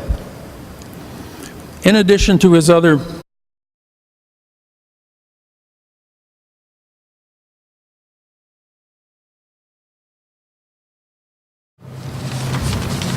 Good evening, and welcome to the Center for International Governance Innovation, CG. My name is Jim Blight. I'm on the faculty of CG's sister institution, the Balsillie School of International Affairs. In a couple of years, the Balsillie School will occupy the space adjacent to this marvelous building, where today there is a gigantic crane and piles of drywall and many signs indicating that this space is off limits to anybody without a hard hat and steel-toed boots. In due course, those entering the space next door will more likely carry briefcases than blueprints. When we move in, I have heard it said, I, who just immigrated to this wonderful country 3 months ago, I've heard it said often that we will be continuing a long-standing Kitchener-Waterloo tradition, according to which the local economy is underwritten to a considerable degree by intoxicating and potentially addictive substances. First beer, then whiskey, and now, of course, the blackberry. Our subject tonight is the conflict in Afghanistan and Pakistan, half a world away geographically, but a war that is brought home to us in North America on both sides of the border every time we learn that one of our citizens is killed or wounded, which happens all too often these days. Many of us ask, is this war really necessary? Or do we have the stamina, the knowledge, the resources, and the political will to carry this to carry this fight against the sources of international terrorism wherever it may lead? Can it and can we possibly succeed in this? If we cannot, then perhaps some believe that we need to withdraw as quickly and honorably as possible. Canada will, by this time next year, have its own withdrawal well underway, according to Prime Minister Stephen Harper's timetable. U.S. President Barack Obama has said that the surge in U.S. forces he announced on 1 December 2009 should begin to turn the tide within 18 months, following which the United States can responsibly begin to ratchet down its forces.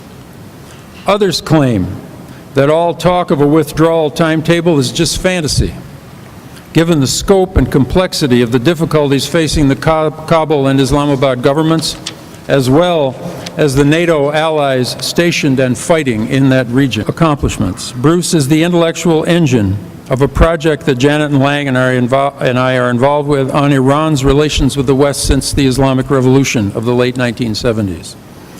Our speaker's topic: Barack Obama's approach to the conflict in Afghanistan and its implications for the region, the United States, for North America, and for the world, could hardly be more timely. A successful conclusion to the drama being played out in Southwest Asia will require, according to some, nothing short of a miracle.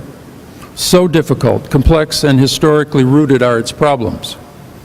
Tonight's speaker has two attributes that make him uniquely qualified to talk to us about this urgent problem. First, he has worked very closely with President Barack Obama, assisting the President as he has attempted to come to grips with the history, the difficulties, and what is at stake in the conflict in Afghanistan and Pakistan.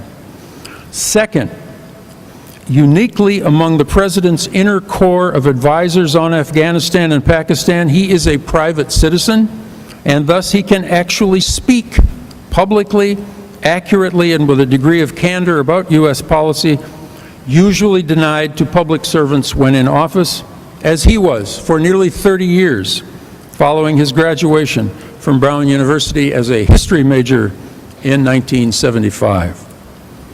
After graduating from Brown, Bruce went on to earn another degree in diplomatic history at Harvard. He entered government service in 1978, an auspicious year to sign up for duty as a budding Middle East analyst at the CIA. His job? Simple: figure out what the Iranian Revolution was all about and why the Iranians had taken American hostages at the U.S. Embassy in Tehran. He was thereafter involved in every Middle East development of significance in U.S. foreign policy until his retirement from the government in 2006. During that period, he advised Presidents George H.W. Bush, Bill Clinton, and George W. Bush from posts in the White House, the Defense Department, and the CIA. He is now a senior fellow at the Saban Center for Middle East Policy at the Brookings Institution in Washington, a kind of sister institution to CG, which may be described, in fact, as the U.S. variant of CG, only with much less interesting architecture. Bruce Riedel became a senior advisor on the Middle East to then Senator Barack Obama during the 2008 U.S. presidential campaign. After the election, he was asked by the President to chair the group charged with developing a new strategy for Afghanistan and Pakistan. That report was released on 27 March 2009. Since the report was released, Bruce Riedel has published prolifically and spoken with his trademark candor all over the world about the situation in articles, blog postings, on the Daily Beast, and in other outlets all over the Middle East as well as North America. Bruce's writing has created a flurry of commentary. Some of the titles are really scary, such as Al-Qaeda Strikes Back, and my personal favorite, Armageddon in Islamabad. The substance of these articles is, by the way, at least as scary as the titles. He's also the author of recent books on Al-Qaeda and U.S. policy toward Iran. The economy and other domestic U.S. issues faced by the Obama administration are truly daunting and numerous. Yet, Bruce is far from alone in believing that the conflict in Afghanistan and Pakistan, a conflict the President inherited, but also a war the U.S. President embraced as necessary, will ultimately come to define the presidency of Barack Obama. Tonight, our speaker will address this potentially defining issue head-on. The title, Obama's War, Prospects for the Conflict in Afghanistan and Pakistan. Ladies and gentlemen, please welcome to Uptown Waterloo on his first visit, Mr. Bruce Riedel.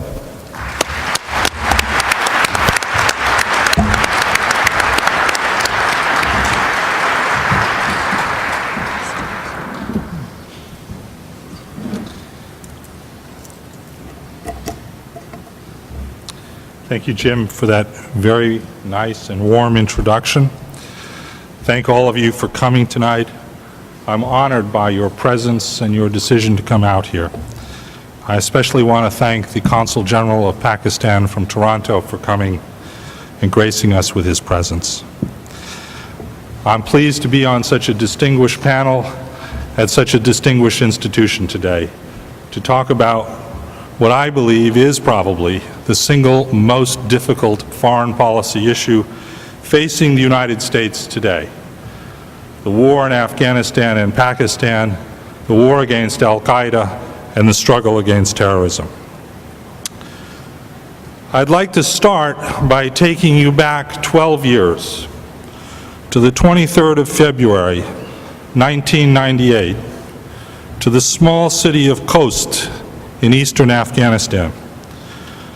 On that day 12 years ago, Osama bin Laden, a Saudi, Ayman Zawahiri, an Egyptian, another Egyptian, a Pakistani, and a Bangladeshi declared war on the United States of America